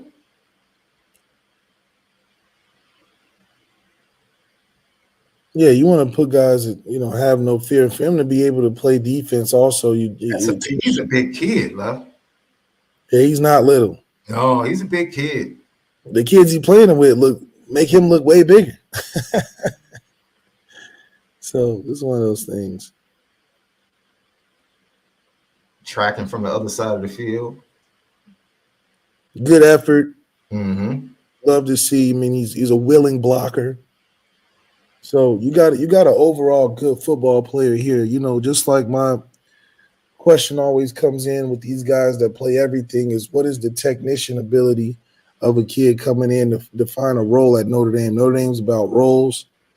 It's not just a wide open, free for all necessarily. So can you fit into a role and be a technician with your athleticism? Is one thing to be able to do everything. But how much can you do it on a technician level to get you into the game? Yeah. Right? Super chat right here, Left. Jay Lamont, thank you. My brother Left, Denbrock personally, will he give Kenny a fair opportunity next season? They pulled him in the spring game as soon as he started cooking. I'm just saying. Yeah, they hit me with a couple of those type of moves too. I'll never forget Nevada game. We were kind of semi-struggling, but we was winning. Get into the game with the first team. We scored in the first drive, and then the next drive, I got all the 3s and 4s and 5s, and then took all the linemen out. And it's like, okay, I see what you guys did here. But yeah, I think Kenny will be in a good opportunity to see if he does get a chance. I mean, Denbrock, keeps his cards close to the vest, and at the time, I don't think he had the final say in what. Well, nobody had the final say other than Kelly, during that time. So I think he has a lot more control over the offense. And I think it's a good sign that he will get an opportunity considering his comments in the spring where he was happy where the offense was headed, because they had time to build that continuity. And we know as the quarterback Olympics, Kenny would be in the top 2 anyway. So with all things included, I think it's his job to lose, quote unquote, but the politics of Notre Dame seem to override a lot of situations, and I hope he doesn't get caught up in that. But from a talent standpoint and from how he's been getting better each time, Denbrock, I feel like, has a relationship with him, he should be fine. He should look at it as it's his job to lose going into next year, being the oldest on the roster, right? Because Riley's gone, and then he'll be the oldest because Steve's gone too, I think. So, his job to lose going into next year. And, once he gets in that position, how fast can he grow? Because, we got a guy behind him that seems to be the fan favorite. See, Jay Lamont, I feel you. You want people to get a fair shot. CJ Carr he's not even practicing because he can't throw. Yeah. He hasn't been practicing. Yeah. Whatever the shoulder issue is, he hasn't been practicing. He's not getting better. Bro, I don't want this your opportunity right here. You want your fair opportunity? This is it right here. I agree. Everybody and Brock giving him a fair opportunity. You got your fair opportunity. CJ Carr is not throwing. He's not getting better. He's inactive. You're playing. You should be hawking Steve Angeli, hawking him, outshining him every week in practice. This is the opportunity right now. There's no way I wouldn't let CJ Carr up for air right now, bro. I wouldn't let him get no reps. I wouldn't let him answer no questions. I wouldn't. There would be no doubt at the end of this season, going into the spring, who the dude is. Yeah, but you got to really grasp it. You got to really take hold, get cool with your receivers that are going to be playing with you. I mean, this is the time to really start politicking. You talk about politicking. Not that you got to get the team on your side, but it's time to act like the starting quarterback when you're not the starting quarterback. I wouldn't even look to Riley for too much because this is a free year. You want him to be disrespectful to the rest of the room like you were, basically. No, I just want him to come in. You told me the stories about how you came in as a freshman, bro. You told me the stories. I didn't let everybody know, like, yeah, I'm coming. It's the command. It's the command that you have to walk around with, because at the end of the day, that's what Denbrock's looking for. He's looking for the guy that's ready to step in. Yeah, he's looking for the guy that's ready to step in and not be wavering and unconfident. And I will say this: it has never been a question of his physical talent. No, it's not. That's why I think he's got it. The only thing I've ever heard about Kenny is we need to see that because he's so even keeled. Like, Kenny's like this, bro. He is. They need to see if it matters. Do you really want this? Yeah. Like, coaches need to see that. It's never been a question of his talent. They know his arm talent. They know they know he's got the talent. So, do you want this? Like, you chill, you cool, which I love in my quarterback. No matter what, be able to stay calm, go out there, execute, play. They want to see some fire. This is his opportunity right now. The moment I told you, Left, the moment we found out about CJ Carr possibly not practicing because of the injury, and hopefully he gets better, I hate that because I wanted it to be an all-out competition. Let's go. Let's see who's the best. Push each other. Creme de la creme. Because that lets us know whoever won the competition, all right, this guy's ready. Now, Kenny, this is your time. It is his time. And it should have been his time. He should have been thinking this is his time ever since Riley got in there, because it's a 1-year thing. It's not like he's going to be hanging around. Probably not going to learn too much from him. I mean, he just got there too. Just the same thing with Sam Hartman was talking about. Tyler Buckner was teaching Sam. So I think Kenny needs to just take and own the room, which it's not so much of it's too wide open right now. It's too anything can happen. So if Kenny goes in there and just commands himself and has the confidence of his teammates, I don't think it's a matter, like you said, of because let me be honest. Hypothetically, if Deuce has stayed in the class, Deuce would have done the same thing to CJ that CJ, from a media standpoint, has done to Kenny. Absolutely. And everybody like, oh man, everybody's talking about CJ. If Deuce had come in this 25 class, CJ would have been on the back burner. Yeah. Everybody would have been talking about Deuce. That's the way it goes. Everybody wants to talk about what's next. Next one. And what's interesting is out of sight, out of mind. Absolutely. You know? And if you fall in that pit of irrelevancy, not that you're irrelevant, but you can't practice, you missing time, you're not given the expectation in the times that you are given to go execute. That out of sight, out of mind is a real thing. And for coaches that are so present in the moment of what can you do for me lately, or can you do this job even though the circumstances have been favorable, Kenny's got to be ready for those moments, because that's where you start talking about that window. This is Kenny's window. You either jump through it or fall with the house, right? Or get skipped over. So I think he should feel confident that this is his opportunity window. If he can break through the glass, everything else is clearly right in front of him. And he can't really concern himself of the what ifs and all of that, because you will get skipped over. That's just what happens at Notre Dame.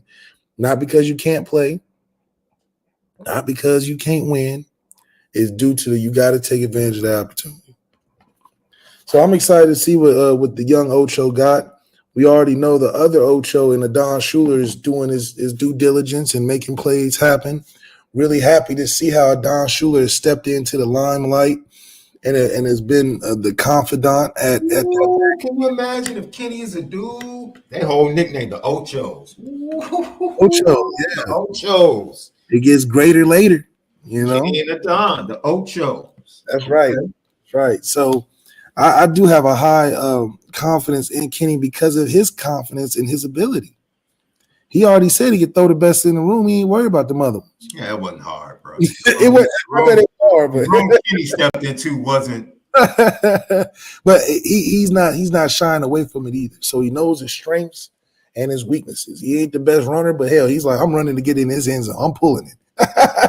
The Reed said, "Give, I don't care. I'm pulling it. This is my first time." Oh, you talking about when he got in against Purdue? Oh yeah, there's no chance he was giving that to the running back. That's how I know he's ready. He up here. He's like, "Oh yeah, this is my time to shine.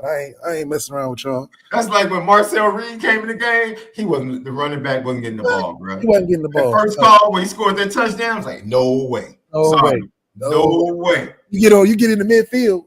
When we get close, I'm pulling that thing. And one of them, he basically like, wait a minute, give it here, I got you.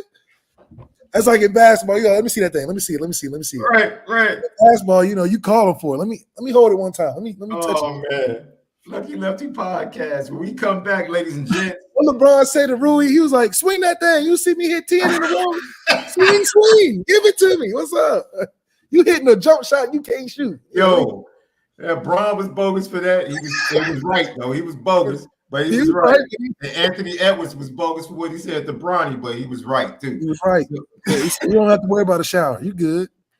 You ain't don't even worry about jumping in that shower. JJ Redick got mad. Like, dude, don't go sit down. Be the head coach. Lucky Lefty podcast. We come back. Hey, jump on with us. Give us your questions about the first 7 to 8 games for this season, what you expect in November, running the table. Do you feel confident that Notre Dame is going to run the table? And then we're going to talk about the CFB weekend on tap, Left. What to expect. Lucky Lefty podcast. You already know. We spin it different. What's up, family? The merch shop is finally here. Lucky Lefty Network merch shop. We got it all. From the shirts to the hoodies to the hats to the nitty gritties. Come here right now. Shop with us. Come get the swag, because if anything else, we spin it different. You see the gritty. You see how we get down. It's elite.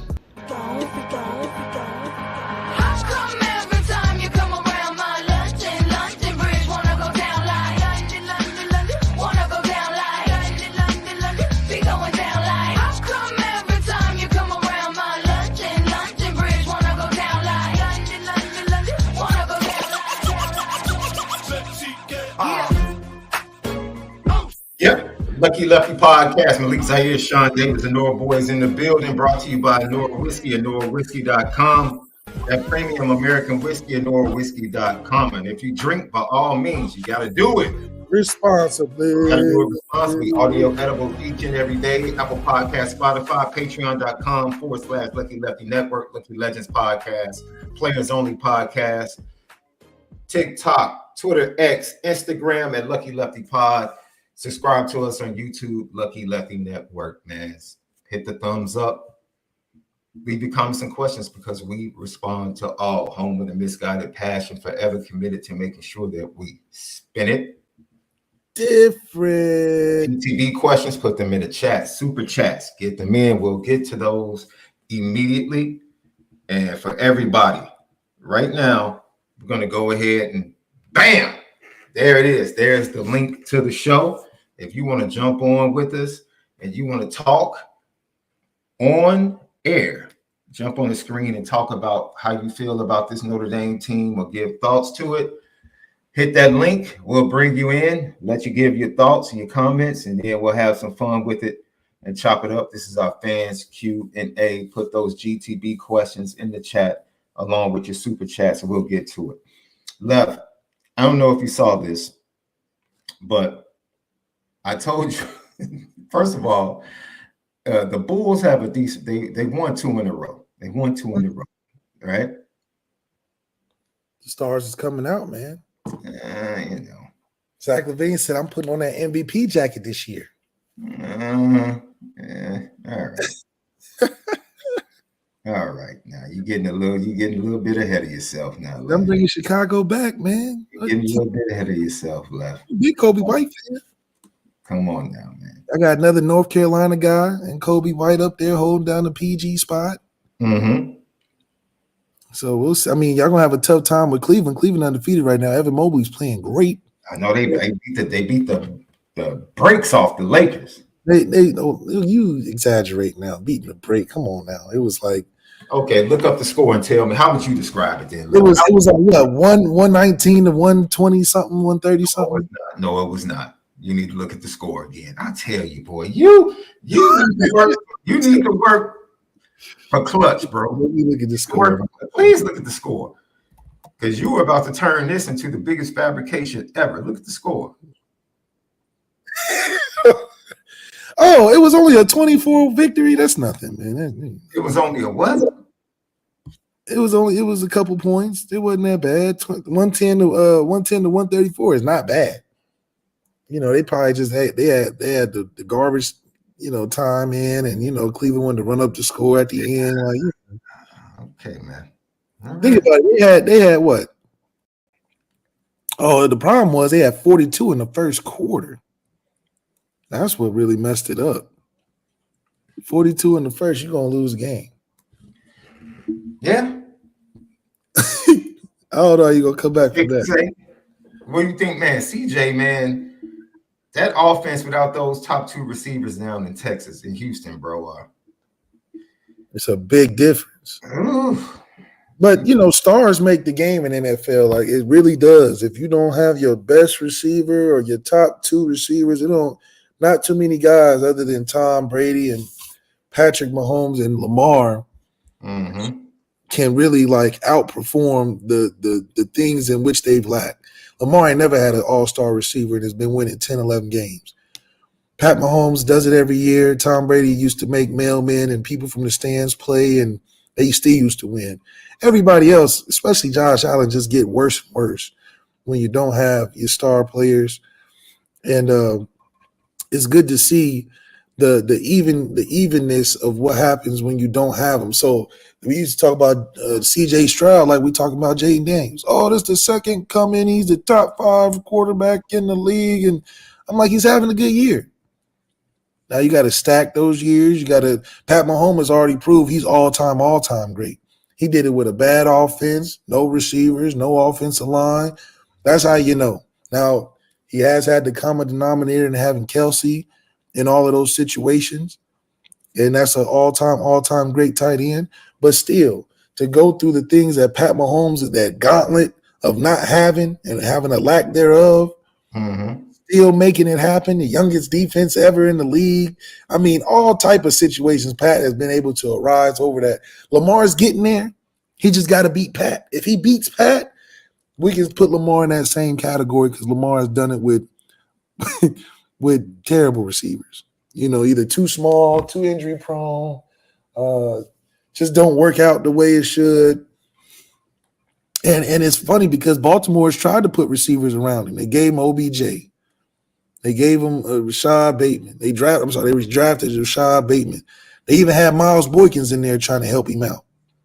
So, you know, and hopefully this year could be Lamar's year. We can put the baby to bed on him or Josh Allen. Josh Allen isn't anywhere close. Josh Allen hadn't won an MVP. The only thing Josh Allen has been on Madden. And guess what? Lamar's been on Madden too. So there's nothing that Josh has done that Lamar hasn't done and then blown out the water. At one point, Lamar was up for right now as still third in MVP. He's still trying to go for that third MVP. Yeah. Josh Allen can't even get one. So I just want to put the separation there. Yeah. And the distinct difference between your Tom Brady, your Pat, and your Lamar, and then everybody else. So you always talk about Zach LaVine, right? Yeah, your favorite player. So lies they tell. Matt Stafford had Cooper Kupp on his podcast, and he told an interesting story. Just check it out. As long as his wife wasn't telling him interesting. The other day. What do you remember about that? Wait a minute. Let me set this up correctly. So this is Cooper Kupp first, dude. This is Cooper Kupp first. Basketball in college because you guys won the 4A state championship. Mm-hmm. And real deep dive, obscure fact of the day, held Zach LaVine to 4 points in a quarterfinal game. That's, I mean, the quarterfinals, the points huge game. Yeah. The points thing Beat him up for debate when you want to say It's he up ended for with debate. 14. Oh, I didn't play the fourth quarter though. zone We defense. were up. No, He was just on your side. It was of the man to 2-3, man. and It you was walked full out and put a court. hand in his face. No, it was full court. Okay. I'm gonna Always- admit that I played pretty good defense that game. I can believe that. But all I did was not let him shoot a 3-pointer. Yeah. Make him drive, help defense. Yeah, because he's limited. It was He's more like limited. that, and then we were up at 35 High school. at the end of the third. So they pulled the Up stars 35? Oh yeah, we dunked 0 times in one state. That's Entire crazy. season. Really bad for the state of Washington. Adam Come on, Levine. man. This not is a bad basketball pub. Adam Levine? It's bad pub. Did I say Adam Levine? It's okay. He's Man. He called him Adam Zach Levine, bro. LaVine. Yes. Adam. Got it. I am so You held sorry, him to Zach. 4 points. I just need to apologize to Zach for. He called him Adam Levine. I love Yeah, it. put a little picture of Adam too at the bottom. I know. I love every piece of it. Every piece of it. Oh, it's high school, Every really? piece of it. Oh, so you know the Chicago media is petty. So you know they asked Zach LaVine about it. You know they asked him about it. You know they asked him about it. Zach LaVine. Our ass. Cup is from like the Tri-Cities. I think he's a year older than me. He's a senior, and or he's a year or two older than me. But he had the best team in the state that year, and they ended up winning the state championship. And we played them the first round of state, and at the time I had no idea who he was. A little white dude guarding me. They straight kicked our ass. I mean, I don't think on their team had over 15 points, but they all had at least 10. They doubled me. Cooper Kupp was picking me up full court. I didn't have a good game. I think I only had like 18 or 20, but yeah, they got us. He says it was 14, but you only had 4 14. when he was on the court. That's what he claims. Yeah. Hey man, look, Yeah. whatever it was, I didn't play well. He can say whatever he wants. I remember that game like it was yesterday. That's all I'm saying. That's the best player on the Bulls, according to people. Getting shut down by Cooper Kupp. Come on, man. Look, No, you heard what they said. I told people, you remember Eddie Curry? Do you remember Eddie Curry? I saw that man in a state playoff game as a 7-footer score 2 points. I said he's scrubbed. He's scrubbed. No, he can go to the league. That's fine. He can go to the league out of high school. He's not doing anything in the league. He scored 2 points on a team, but the tallest player was 6'4". Ain't no way. At 7 feet. Ain't no way. Well, you heard him. They were doubling him. They were game planning, picking him up full court. This was a team effort. It wasn't like he was just. By the way, Zach LaVine he won Mr. Basketball that season in the state of Washington. He was the best player in the state. I'm just saying Cooper Kupp held him to 4 points. Did you see Cooper Kupp? Like he ended up with 18, you know, but while I was on, I didn't play. He said middle third quarter, I was off the court. He did say that. He I did was say off the court. And he had 4 points. Whoever that backup he had was, 4 points on me. I was thinking he had 4. Everybody knows Cooper Kupp is an overachiever. That's why he stays hurt now, because he works out too much, too hard. And so he came from a team that probably, you know how them teams be. They all the same height, and they all, you know, play hard defense. They good communicator. You know how them teams be. And Zach LaVine probably was the best player on his team. Everybody else was just giving him the ball, didn't have no movement. You know, they just were standing there watching. That's usually probably why I got locked up. They standing there watching, and they got the good help defense, you know. So Zach LaVine's clearly not worried about it because he's. Zach is a very good sportsman because he was like, yo, I remember that game like it was yesterday. That just shows you it's like high school games stick with you. Like he was like they whooped. He was like they whooped out. He's like, I didn't even know who the Cooper Kupp kid was. He's like this tall, and they was on my ass that game. He picked me up full court, like man. He was like they whooped out. He was like, dude. But that just shows you the sign of Cooper Kupp being an overachiever. You know, he does well and has these amazing highlights as a youngin'. Then he goes to the middle of nowhere, Illinois. Was it Eastern or something like that? Eastern Washington. I'm sorry. Goes to Eastern Washington and overachieves there. You know, so it's no surprise to see him have success the way he has in the league. And I mean, it's just funny to see that guys like that always have impressive stories growing up that nobody knows about until nobody really talks about them until they get to the end of the road when they become big. And so, you know, I'm not surprised Cooper Kupp, you know, he's a triple crown champion, like 2,000 yards and shit. Like, come on. Lucky Lefty Podcast. Once again, if you want to jump on with us, yo, the link is in the chat. Sorry, Terrence. We saw you. We were going to get to you. Sorry, you had to jump off. Jump back on if you can. Joe Klatt left. I like Joe Klatt. Big time Colorado alum. I think people forget he was a Colorado quarterback. Really? Yeah. Okay. He's a fantastic testimony as well as far as his life. Oh, yeah. He was dealt with alcoholism or something like that. All that stuff. Yo, and what he's made himself into. Fantastic story. Yeah. But he was talking about Travis Hunter. And he said, which is what you said, a guy like Travis Hunter, you have to have a guy that did it and will allow what Travis Hunter is being allowed to do. He said, look, I never disagreed with you on that. What are you talking about? I disagree with you on the fact that, it's a bunch of dudes that can do that. No, it's not. Oh, my God. Not a bunch of dudes that can do that at that level. It's not. Stop. But Joe Klatt said you could take it even bigger than that. He said a whole lot. He said there's not a whole lot of places that Deion can be himself as a coach. He said, yeah, he couldn't be at Florida. He said Colorado needed Deion and Deion needed Colorado. Yes. That's a place that doesn't have a lot of tradition and heritage that you are forced to stick to. Yes. And he can come in and experiment. Yes. Right. He was like, yo, this team was 2-10 just 2 years ago, losing games by an average of 29 points. He said if they run the table, they will be in the Big 12 championship game. Yeah. And he said they can win every game on their schedule that's left. So that just goes to show how culture can either. He also pointed out, he said Jimbo was not an Aggie guy. Mike Elko is an Aggie guy. Yes. He said culture fit matters with coaches, man. He said if you don't fit the culture, especially if there's an established culture, he said this is the issue with Kalen DeBoer. There is an Alabama culture. We have to wait and see whether or not Kalen DeBoer fits. There's no question Kalen DeBoer is a good coach. We know Kalen DeBoer is a really good head coach. We know that. Is he a fit at Alabama? That's no. Interesting. I told y'all he is not an Alabama guy, or at least the one to follow Nick Saban up. This guy is an offensive genius, probably a film head. got all types of schemes and stuff that you love as a player, especially offensively, you will love about Kalen DeBoer. But when you talk about fitting in the Alabama culture where it's encompassing so much more of a culture aspect, and the fans are way more involved in that head coach. You got the Bear Bryants and the Knicks. Kalen DeBoer is not that.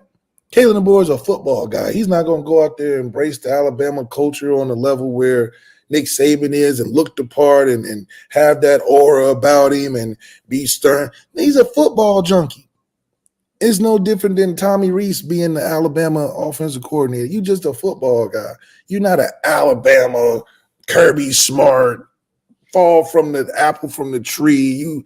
You know, rah. That's not what Kalen DeBoer is. Because you hear about Nick Saban now, he's in the media and all the stories where he got legendary speeches and legendary things that have taken place in the randomest times and what builds his legacy each and every day with how he does recruiting and how he does practices. And Kalen DeBoer is like, look, we're going to practice at this time. We're going to work on these different concepts that college football is not ready for. I got this new thing. He's a novelty. And it can work in Washington because who cares about Washington? He was able to experiment and do the different things and got his quarterback. Right school for him. Built his 7-on-7 team up with all the different routes and all that. Great. At Bama, it's you got to fit the personality down there. That's why I was surprised they even hired him. That's the same as, it was a surprise hire. Like Jim Harbaugh fit the Michigan culture. You think it was a panic hire because of how sudden Saban? It wasn't like they told like next year is my last year, and they knew they had a full year to really do it. Had to be a panic hire because he was just on top. He was top dog at the time. But it wasn't a culture fit. Kalen DeBoer probably never been to Alabama until he got called to go over there. It was just one of those things where I'm sure Kalen DeBoer didn't feel like that was the right place for him to go, but it was an undeniable offer. It's like, well, hell yeah, how am I not going – can I repeat this success at Washington? Probably not. This probably ran its course because I got everything perfect happen and set up the right way, and my 7-on-7 playbook looked great over there and all the things that we used to trick him and dick him and take chances and all that stuff. Alabama's not about that. And it affected recruiting. It affected the culture over there. You bringing guys over from Washington. That's not what you do. You build from the place in the region in which you at. And I just don't think Kalen DeBoer understands the true value of the culture in the football type. Let me ask you a question. Was Brian Kelly a fit? Brian Kelly is an oddball. He's an outlier because he's a politician. He's an oddball and he's different. He'll go down there and fake an accent. What do you mean? He's local. Yeah, he'll go down there and fake an accent and start eating all type of Cajun and start going out there and politicking. That's Brian Kelly. He's the chameleon. He's good. Man. That's why he can pull off a victory versus Saban down there for a first because he can fool you. You're paying $100 million for the real deal. I always give Coach Kelly that credit. Yeah. He is the real deal when it comes to a panic hire or whatever. He ain't no Ed Orgeron, but he'll fake it though. He'll definitely appear to be what you want and pay for because he gonna do what it takes in that level. Because I think Brian Kelly has a great process of putting teams together. May not be the greatest coach or whatever, but he is a great team putter together, whatever that's called. Kalen DeBoer ain't gonna go down there and fake no accent and dress up in the suits and no, he gonna go down in the t-shirt and shorts like the football junkies do. Tommy Rees the same way. He ain't dressing up. He is not fitting the cultural part of what our greatest coaches we known for. He gonna go down there and be himself, whatever that is. Coach Kelly ain't gonna be himself. He gonna be whatever you asking for. That's why I can be like, okay, he gonna have success. It's just what it is. Coach Kelly gonna be whatever you ask him to be, especially paying that good cheese. Kalen DeBoer is gonna be who he is, a football guy. He ain't an Alabama culture, like tough, like give you crazy stories and how he cussed out guys and hired guys, fired guys. It's not. Kalen DeBoer is like, let me just sit in this film room all day. let me build my quarterback up and go from there. That's why they don't got no defense. Just like Lincoln Riley. Lincoln Riley getting paid $10 quadrillion over there. Still wearing sweatpants and T-shirts and living on the beach. He ain't thinking about his total team. Fan Friday. Yeah. Fan Friday, Lil Tunchi. What's good with it? What's up, man? Yo, what's up, guys? D-Wade statue. Yeah, I had to make the D-Wade my background. You gotta leave D-Wade alone, man. Y'all leave D-Wade alone, man. What's good? Fan Friday. What's on your mind? Not a lot, guys. I've been listening to you for, I guess, like 2 years now. It's kind of crazy. That's right. We appreciate it. Yeah, man. How you guys doing today? Oh, we're dope, man. What you want to talk about? Let's talk about it. Notre Dame, college football, music. Man, what do you guys think about this? You see like the tiebreaker like things going on in the ACC and the Big Ten? Yeah.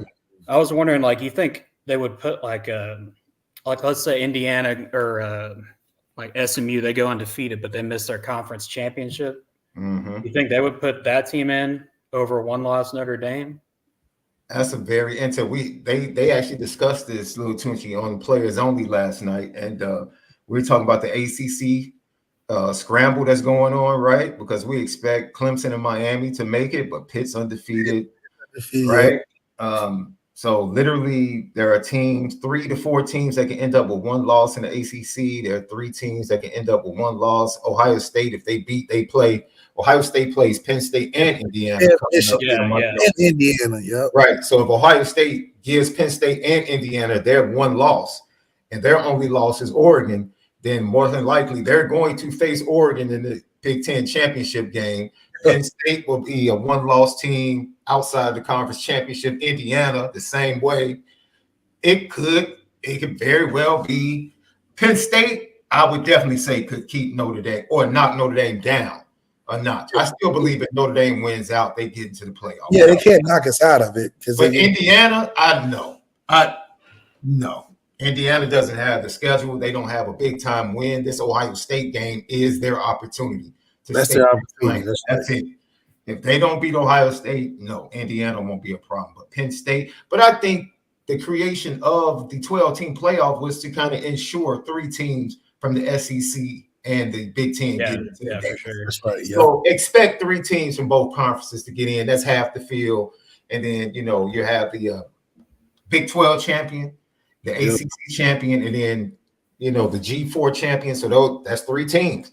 That's 3 teams, yeah. State be one of those teams, Notre Dame, and then I guess maybe another team from the ACC. Yeah, BYU maybe if they continue to win out. But that's the Big 12 champ. Yep. So I put them in the numbers. So basically, Notre Dame will be 1 of 3 teams left, and at that point, it's all about seeding, right?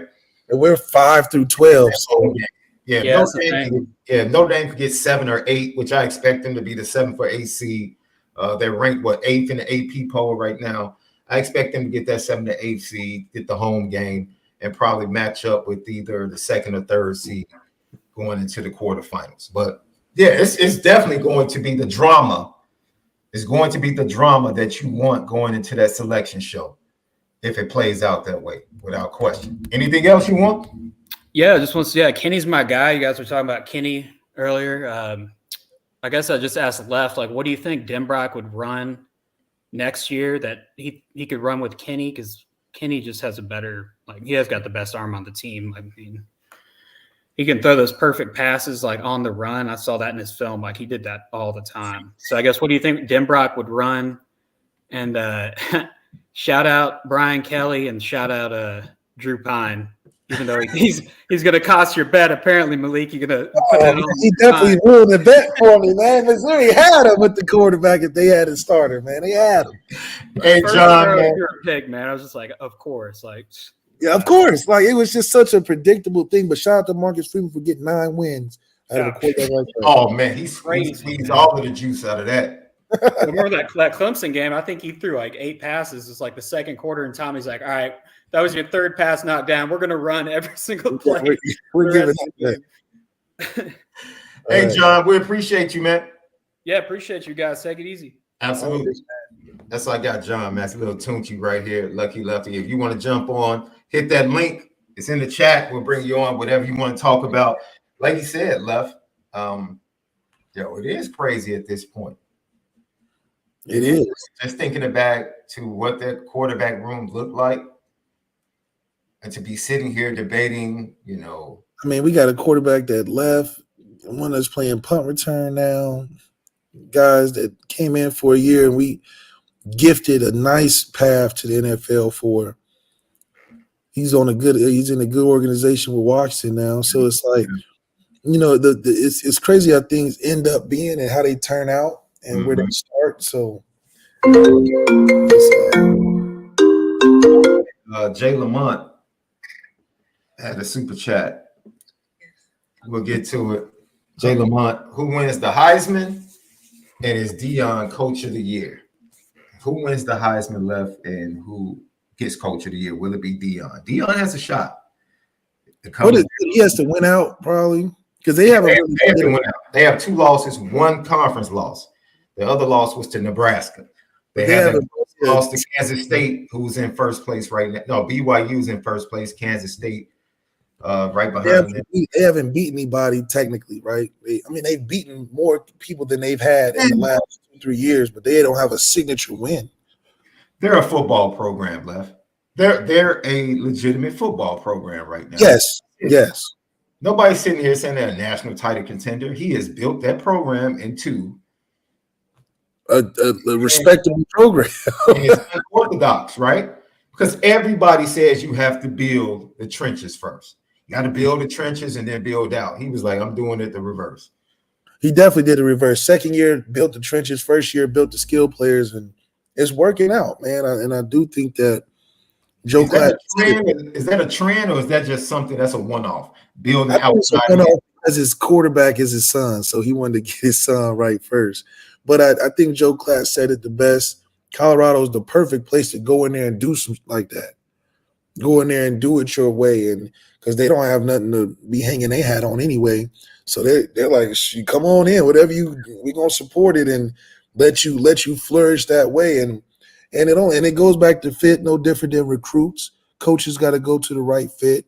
And it's a natural thing, which I love football so much, is because it's going to let you know if this is the right move or not early. Deion found a nice niche place in the mountains where nobody cared about, where he can go in there and grow and go in there and add things and bring the media and attract the vendors and the sponsors and the stars to come in, because nobody was going out there before. Well, it's different at USC. If he was the head coach at USC, there's probably guidelines, standards, and practices that he can only be allowed to do. Yeah. I think I think this is going to be one of the most appealing Heisman races. I think Cam Ward is going to be appealing when he goes to New York. I think Ashton Genty is going to be very appealing in New York. Travis Hunter is definitely going to bring appeal. You're going to have some dudes sitting in those chairs in New York. They're going to be great stories, great people to cover, and I wouldn't be mad at any of them winning the award. I just wouldn't. I wouldn't be mad at any of them. Jeff Fluke said that Coach of Indiana should be Coach of the Year. I mean, right now, for me, it goes down to the end. Every coach, you can go back. Indiana's had a long list of coaches that have come there, and for the first year and a half, they're able to build that program into a good program. This is not a program that hasn't won and has no history of winning for like 50 years or anything like that. Coaches usually can come into the Indiana and have success. Colorado was losing games by an average of 29 points just a year and a half ago. A year and a half. Under coach. What they did last year, they said they couldn't do what they did last year and winning 5 games. Under Coach Sanford, by the way. Nobody said they could win what no one expected them to be where they are right now. And I'm not saying who's better. All I'm saying is one is doing an incredible job at a place that has not found success with multiple coaches that have come through that program and tried to rebuild it. And the other one is following coaches that couldn't keep it consistent. I don't think Indiana's a place. Signetti will probably be there for 2 to 3 years. There's no way, if he's doing a great job in Indiana, somebody's going to come and get him. A big-time program is going to come and get him really fast. Really fast. Won't be long. So Indiana's a place where if you're a good coach, you can win 6, 7 games. It's been proven. Colorado has, I think they had 1 year under Mel Tucker where they did well. Was there another coach that went out to college? Because that was right before Mel Tucker went to Michigan State. Was there another coach? I'm trying to think. The coaches at Colorado have been pretty putrid in recent history. But to turn that program, like I said, it all depends on how this plays out, right? Because Indiana could literally lose to Ohio State and the season goes off the rails. We don't know. They could lose 3 of the last 4, 2 of the last 4. If Colorado runs the table, ends up in the Big 12 championship, and somehow, some way avenges their loss to Kansas State or beats BYU and gets in, yo, you have to give Deion serious thought. Iowa State, their coach has done a tremendous job. I didn't expect any of this from Iowa State. It's a lot of – look, he won't win it because of the Northern Illinois loss.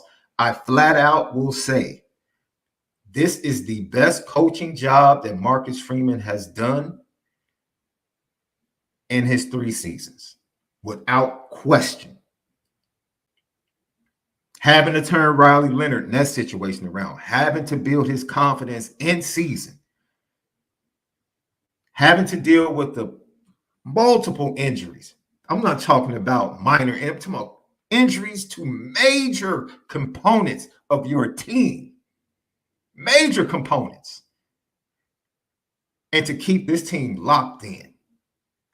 It has been an incredible coaching job by this staff. Incredible. Worthy of winning coach of the year? No. Can't do that losing Northern Illinois. You can't. But it's absolutely a fabulous coaching job. Fabulous coaching job by Marcus Freeman and this staff. Absolutely fabulous. Brett Bielema, what he's done in Illinois. Fabulous coaching job. Fantastic. Absolutely fantastic. Narduzzi up there at Pitt. Fabulous coaching job. Incredible. It's a lot of candidates. I think Fran Brown at Syracuse, what he's done. Fantastic coaching job.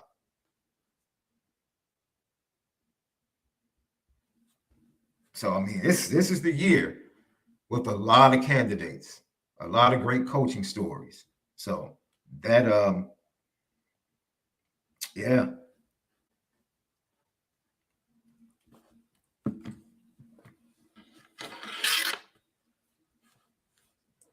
That should be amazing. I mean, seeing what he does without his son has absolutely nothing to do with what he's doing this year. People just have a problem just giving people credit. Colorado is a better program than what it was a year and a half ago. Just give the man credit.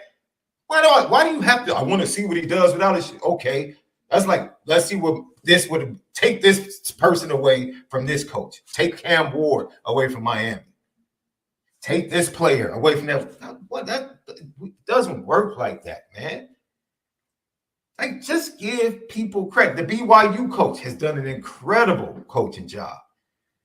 Like, dude, we don't need to see who Deion is after his son leaves, because no one believed in his son. Some of the same people that are saying that are some of the same people that said, let's see what Shedeur does against top-notch talent when he's not playing Grambling State. Let's see what type of quarterback he is. Well, now you've seen what Deion has been saying since he was in high school.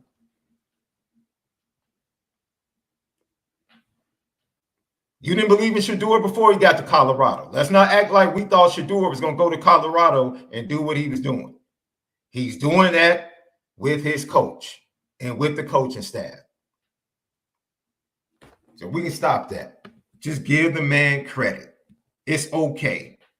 Give him credit. It's okay to say, you know what? He's done a good job bringing this program from where it was. If you can't do that, that just shows you got some bitterness in your heart, man.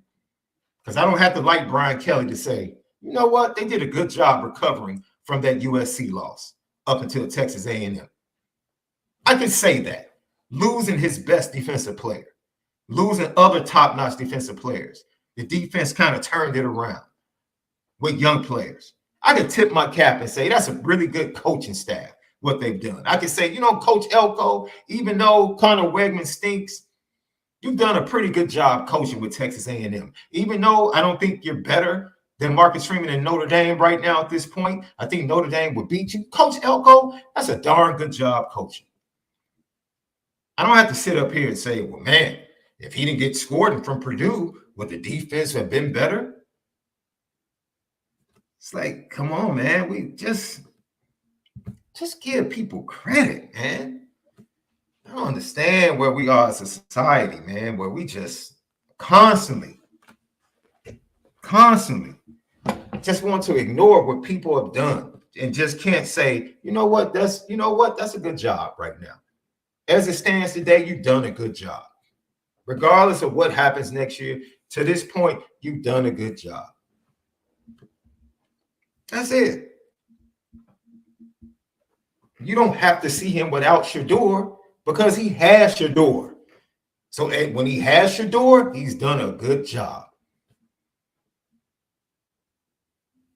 He's done a good job. I've never seen a team win games because of one player. Never. Never seen a team win games in college football because of two players. So that whole theory, well, he's only winning because he has Travis and Shedeur. Doesn't work. Football doesn't work like that. Doesn't work like that. They were terrible in the trenches last year. I think they're top 10 in stop rate, 19th in the nation in stop rate defensively.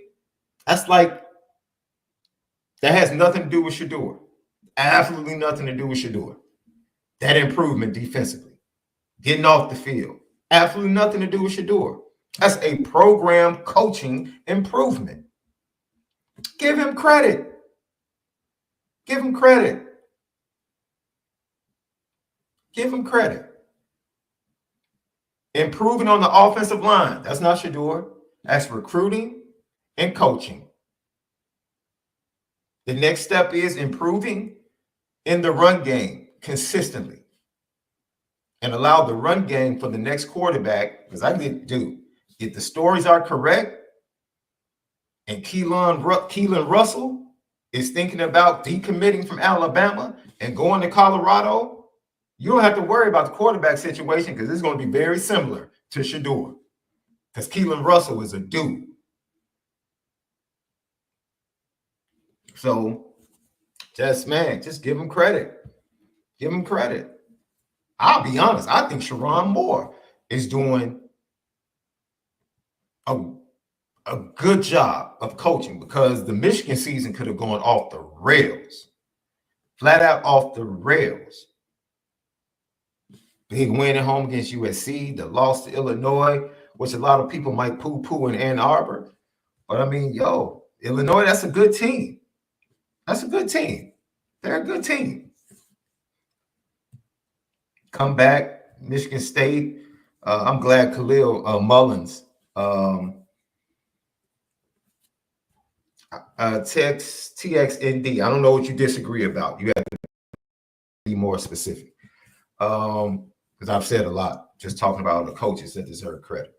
I think he's done a good job. I think Left talked about it. It takes some gumption to not force. Jaden Davis is the more talented quarterback in your quarterback room. But to not forsake his development, I totally disagree. Totally disagree. This is a program. The Jaden Davis thing, genius. Genius. Why? Because he has credit from the championship. He has credit from the championship. They could win out. If they win out and they only lose, 3 games, that's a win for Sherrone Moore. It's a win. Bears watching. That's a huge win. After losing to Illinois, season could have gone off the rails. We all expected them to lose to Texas. Who didn't expect them to lose to Texas? I expected them to lose to Texas. I did. I still don't trust. With all of that being said, I'm still going into the matchup with Ohio State feeling like Michigan can line up and smack these dudes in the face. You know why? Because they've done it the last 3 seasons. There's nothing about Ryan Day and Ohio State that gives me ultimate confidence they're just going to walk into Michigan and win that game. None. Absolutely none. None. There's none. None. None. That dude is, man, you talking about a coach that didn't panic, go to the portal, like most coaches would have panicked, like, oh, we just won a championship. I need to go ahead and give me a transfer. And he's like, no, big picture. See, this is why he's done a good coaching job. He's looked at the program big picture. Got Jaden Davis. I know he's better than Tuttle. What's the Orgy, all those kids? Nope, I'm not forcing them. I'm going to let them develop because I'm thinking big picture. He must have the confidence of his administration that he got more than 1 year, too. Talk about it, Left. You have to have the backing of the administration. Coming off a national championship, you have to be able to convey, look, I understand. It might be a little dip in revenue. Maybe.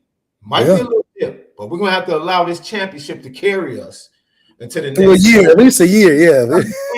I understand it stinks. I understand it stinks because we got Texas on the schedule at home. I know you guys want to win that game at home. Yeah, I know you do. We're going to try. Sure. Absolutely. I know you don't want to lose to Illinois. I get it. But I promise you in the long run, it'll be okay. We let Jaden Davis percolate. And then he had to go to Michigan and say, yo, I need $5 million for Bryce Underwood. And according to reports, he got it. That's the confidence. And what's even crazy is that Ohio State is still afraid to do what Sherrone Moore has done in the first year. What's that, Love? And that's play that talent like Notre Dame needs to play. They got these transfers. They've been getting these 1-year guys. It's time to go back to that. Go back to that room. They don't want to play Devin Brown and Noah and all those guys that they had. They had to bring a guy in.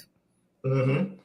OSU that needs to do what Sherrone Moore is doing. Take that leap, Ryan Day. You keep trying to hang on the cliff and hang on the cliff for so long, but you're not producing. Mm-hmm. Go in that quarterback room and pull you out another CJ, pull you out another Dwayne Haskins, pull you out another guy that you've developed. Because right now you're living on the transfers just like everybody else. And we know it takes 2 years. Yeah. So you putting yourself at risk now because you're already on the hot seat. And you're thinking a Band-Aid of a Will Howard can cover for what you got to deal with in these next 3 games that are 3 big games, if you ask me. Indiana's big, Penn State's big this week, and then Michigan's big as well. So it's going to be interesting to see if Ryan Day can, even get into the playoffs. I think it's even that much of a conversation. Yeah. See, I'm looking big picture. I'm not looking at on the field. We knew Michigan was going to lose 4 games this year. Yeah, we said that.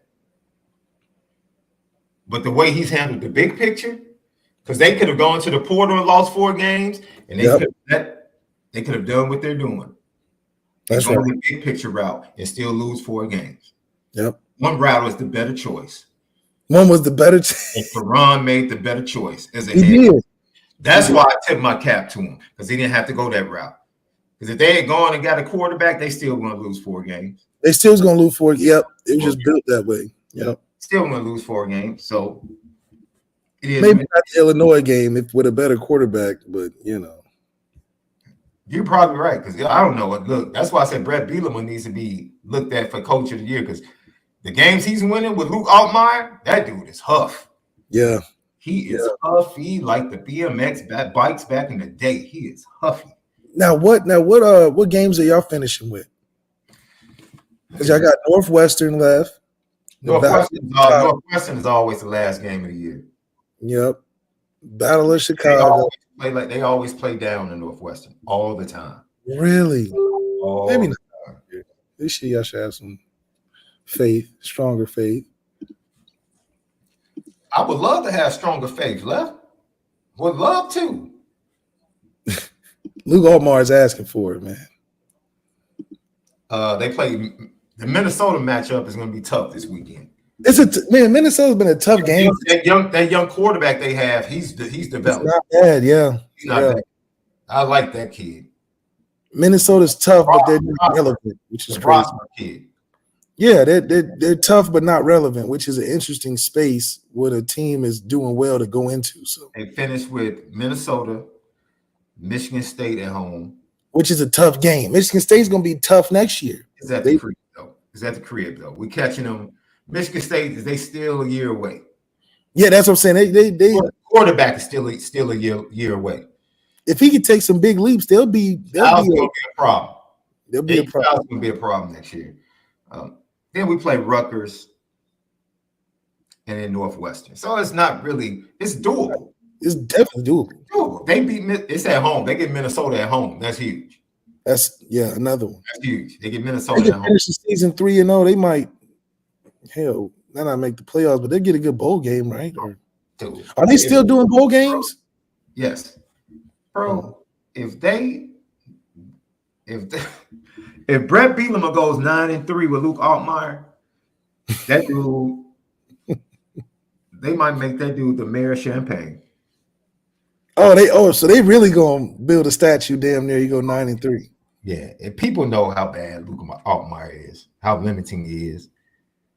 Warren G, I think is waiting to jump on with us. I don't see him in the screen. I want to make sure he's in the screen before I bring him on. But that's a great question, though. That was a great question. And thanks for everybody that tapped in. Heisman, I'm not mad at you. I'm not mad at any of them, to be honest. You're right. No, it's not just a quarterback award anymore. The Travis thing is funny because they put his snaps on there as a stat. That is funny. That's 100% funny. It's 100% funny if they do that. You're right. If he wins it, though, I do think you'll see more of those type of players, come out in college football. Hell, Notre Dame recruits two-way players. I'm surprised we haven't thrown a Travis Hunter type of guy out there. Oh, wait, Xavier Watts, and he's defensive player of the year, but that's a whole nother story, Hell, Miles Jack for UCLA played running back and defense. He was a first-round linebacker that played at the greatest team ever in Jacksonville. So. The UNLV coach, I think, has done an incredible job as well. For a second straight year, though. He doesn't get the credit because he's out there in Vegas. He does not get the credit. I don't think he stays at Vegas too much longer. He can't. If he wants if he want that offense to be relevant on a big stage, he got to leave. Yeah. I just don't know where he can quarterback bounced. His quarterback just bounced in the middle of the season. Hasn't found a place yet. Where's Soka at right now? I think that's crazy that you would sit that many games, though. He must have had some promises of if he leave today, he'd be on the team tomorrow type of deal. I guess it's not how it works. Well, the portal opens up the day after, we'll find out once the portal opens right after National Signing Day. CFB weekend, bro, the big one. You've actually experienced this, boy, the big cocktail party down in Jacksonville, baby. We were trash, so it wasn't the same hype as I feel like it could be. The players feel the weekend. You guys don't get to experience the weekend out in Jacksonville because you come in, you go to the hotel, and then you leave after the game. We don't get no chance. But driving up to it, you can see why it's the biggest cocktail party. I mean, people are everywhere. They're under the highway underpass. Wow. With the tailgates, they got the parking lot stacked. The way it's built, it's like, okay, I can see why it can get crazy, especially if both teams are really good. And the stadium is small. Like Jacksonville Stadium is not that big. So you get a chance to really get the feel of it being a great matchup. But once again, we were trashed that year. So it didn't give – Georgia was live. But, we were just showing up. So that's when Jake Fromm had like 4 passes for 100 yards. And they had every running back get 100 yards on us. It was crazy. Ohio State, Penn State. Whew. James Franklin, look, I would just say this. James Franklin, if you do not win this game. He's not, though. You know this. You know he's not gonna win. This is like why it's why the Big Ten has been so top heavy until they started to bring Oregon and all them other schools. They can never cross that threshold of being in the conversation with Ohio State. In all fairness, his quarterback is a game time decision. In all fairness. Wouldn't help anyway. He was skipping rocks when they had Saquon Barkley. I mean, it's just like I don't think Allen was there for Saquon, bro. No, he was. That was his freshman year. Remember? When he was like, oh, we thought he was gonna be nice. He ain't no different. No. That wasn't Saquon's quarterback. McCrary kid was his quarterback, right? Drew Allen wasn't there for Saquon, bro. Now I know I'm bugging because I'm actually thinking about it. Oh no. He was skipping rock, man. Saquon's been in the league for 4 years, bro. Over 4 years. Who was it? Cliff? Who was it, man? His quarterback was the McCrary kid. Not McCrary. Yes. Number 9. You know what I'm talking about. Yep. McSorley, yes. Not McCrary, McSorley, yes.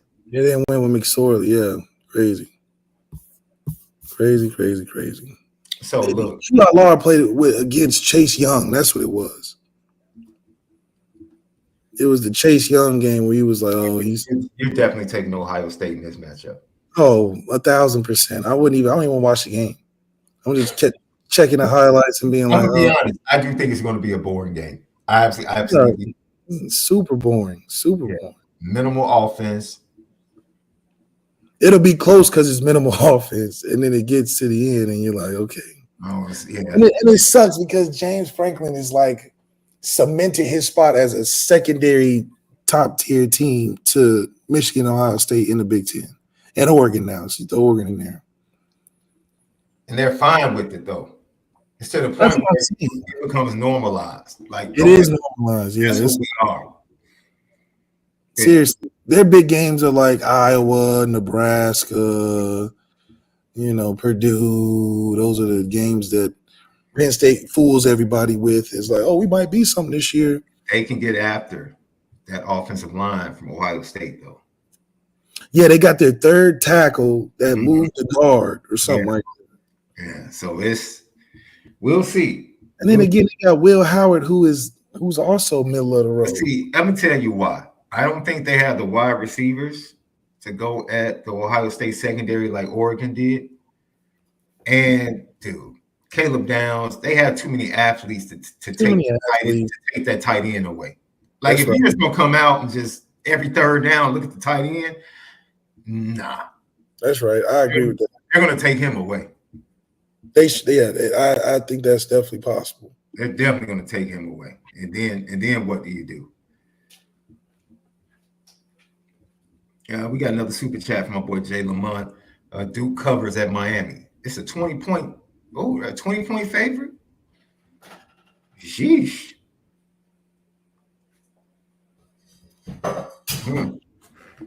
That's a lot of points. Plus 20. SMU and Pitt, another big game, ACC, to figure out who's going to end up in the championship game, ultimately possibly in the CFP.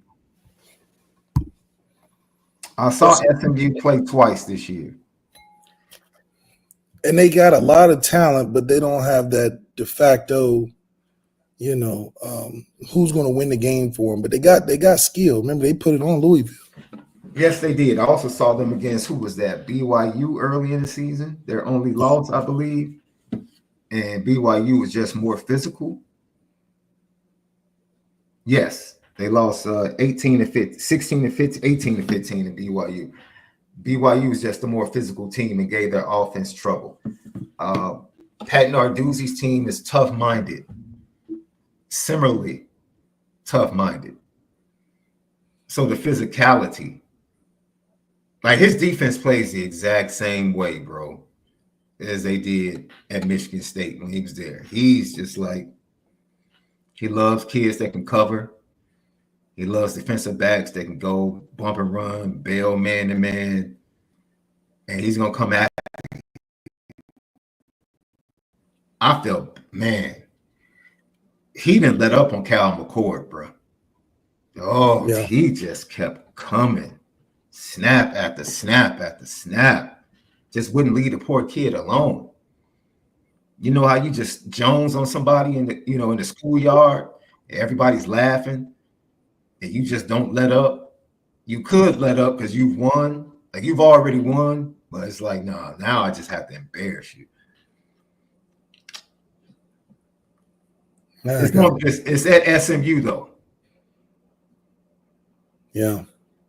So Eli Holstein, we'll see what you have.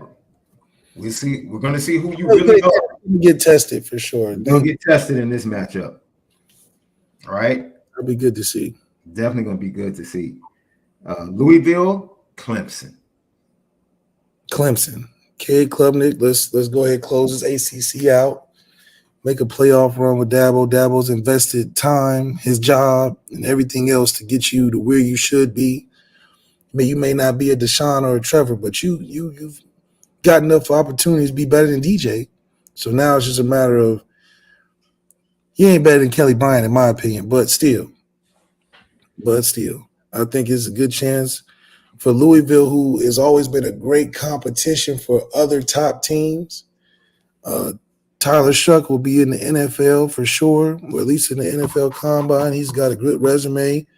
And Ja'Cory Brooks has made got a second chance at life in college football, being an all-star for them and coming out of Alabama and not taking a step back. So it's cool to see, Louisville's journey. And Jeff Brom's a good coach, so he's going to make it competitive wherever he plays, which is a good team to be on. Even though you may not get the victory, you've played competitively enough and well enough to be in every game. So, even though I got Clemson, I think Louisville is going to give them a good run. And Louisville was in the ACC championship last year. So to see them still be, I don't know about better, but they definitely haven't fell off either, So that's a consistent ACC team, and I don't think they'll hold on to Jeff Brom for too many more years longer.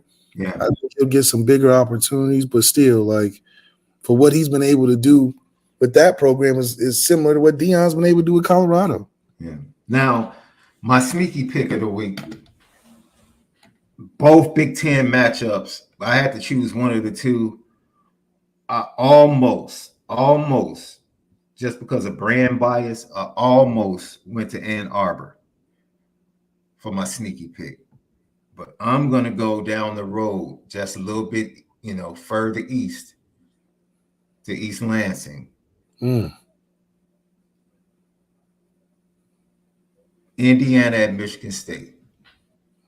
Ooh. Indiana, Michigan State. Indiana can't lose the momentum right now, losing that game. Oh, and that momentum right now. The game outlook would be so different they lose as Michigan State. So I say this because last year, everybody thought Michigan State would go into the tank after they lost to Michigan on the road, had another tunnel fight, and they came into Illinois and smacked Brett Bielema in Illinois. Yeah. So they responded. Same thing. They lose a tough game at home to Michigan. Tunnel fight again. What does it do for Coach Smith and his squad? Does it galvanize them and bring them closer? Or will they break at the seams? I'm very interested, right?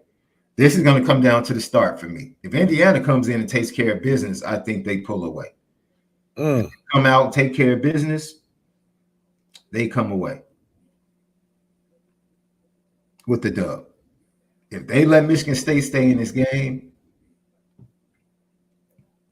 let the crowd get into it,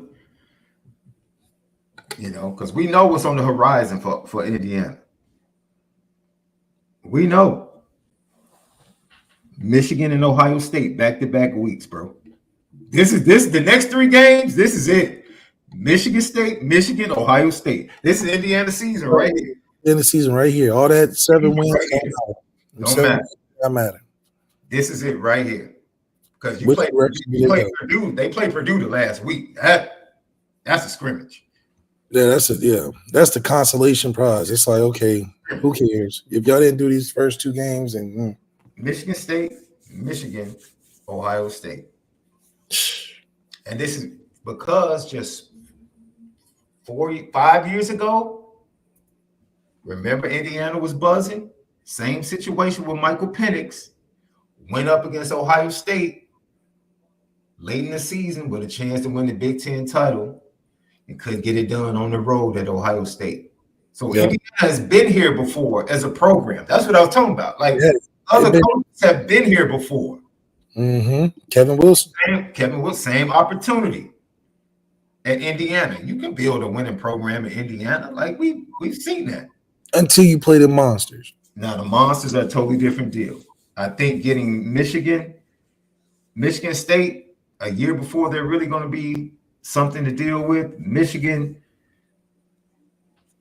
they play Oregon, bro. That I almost went with that game because I was like, Oregon coming on the road, but it's not cold enough. It's not cold enough. If it was windy, cold, some rain flowing through Michigan, I might give Michigan a shot. But I think the forecast, let me check out the forecast, bro. Check out that forecast. Forecast, I'm going to get it for you. Ann Arbor. Let's pull it up.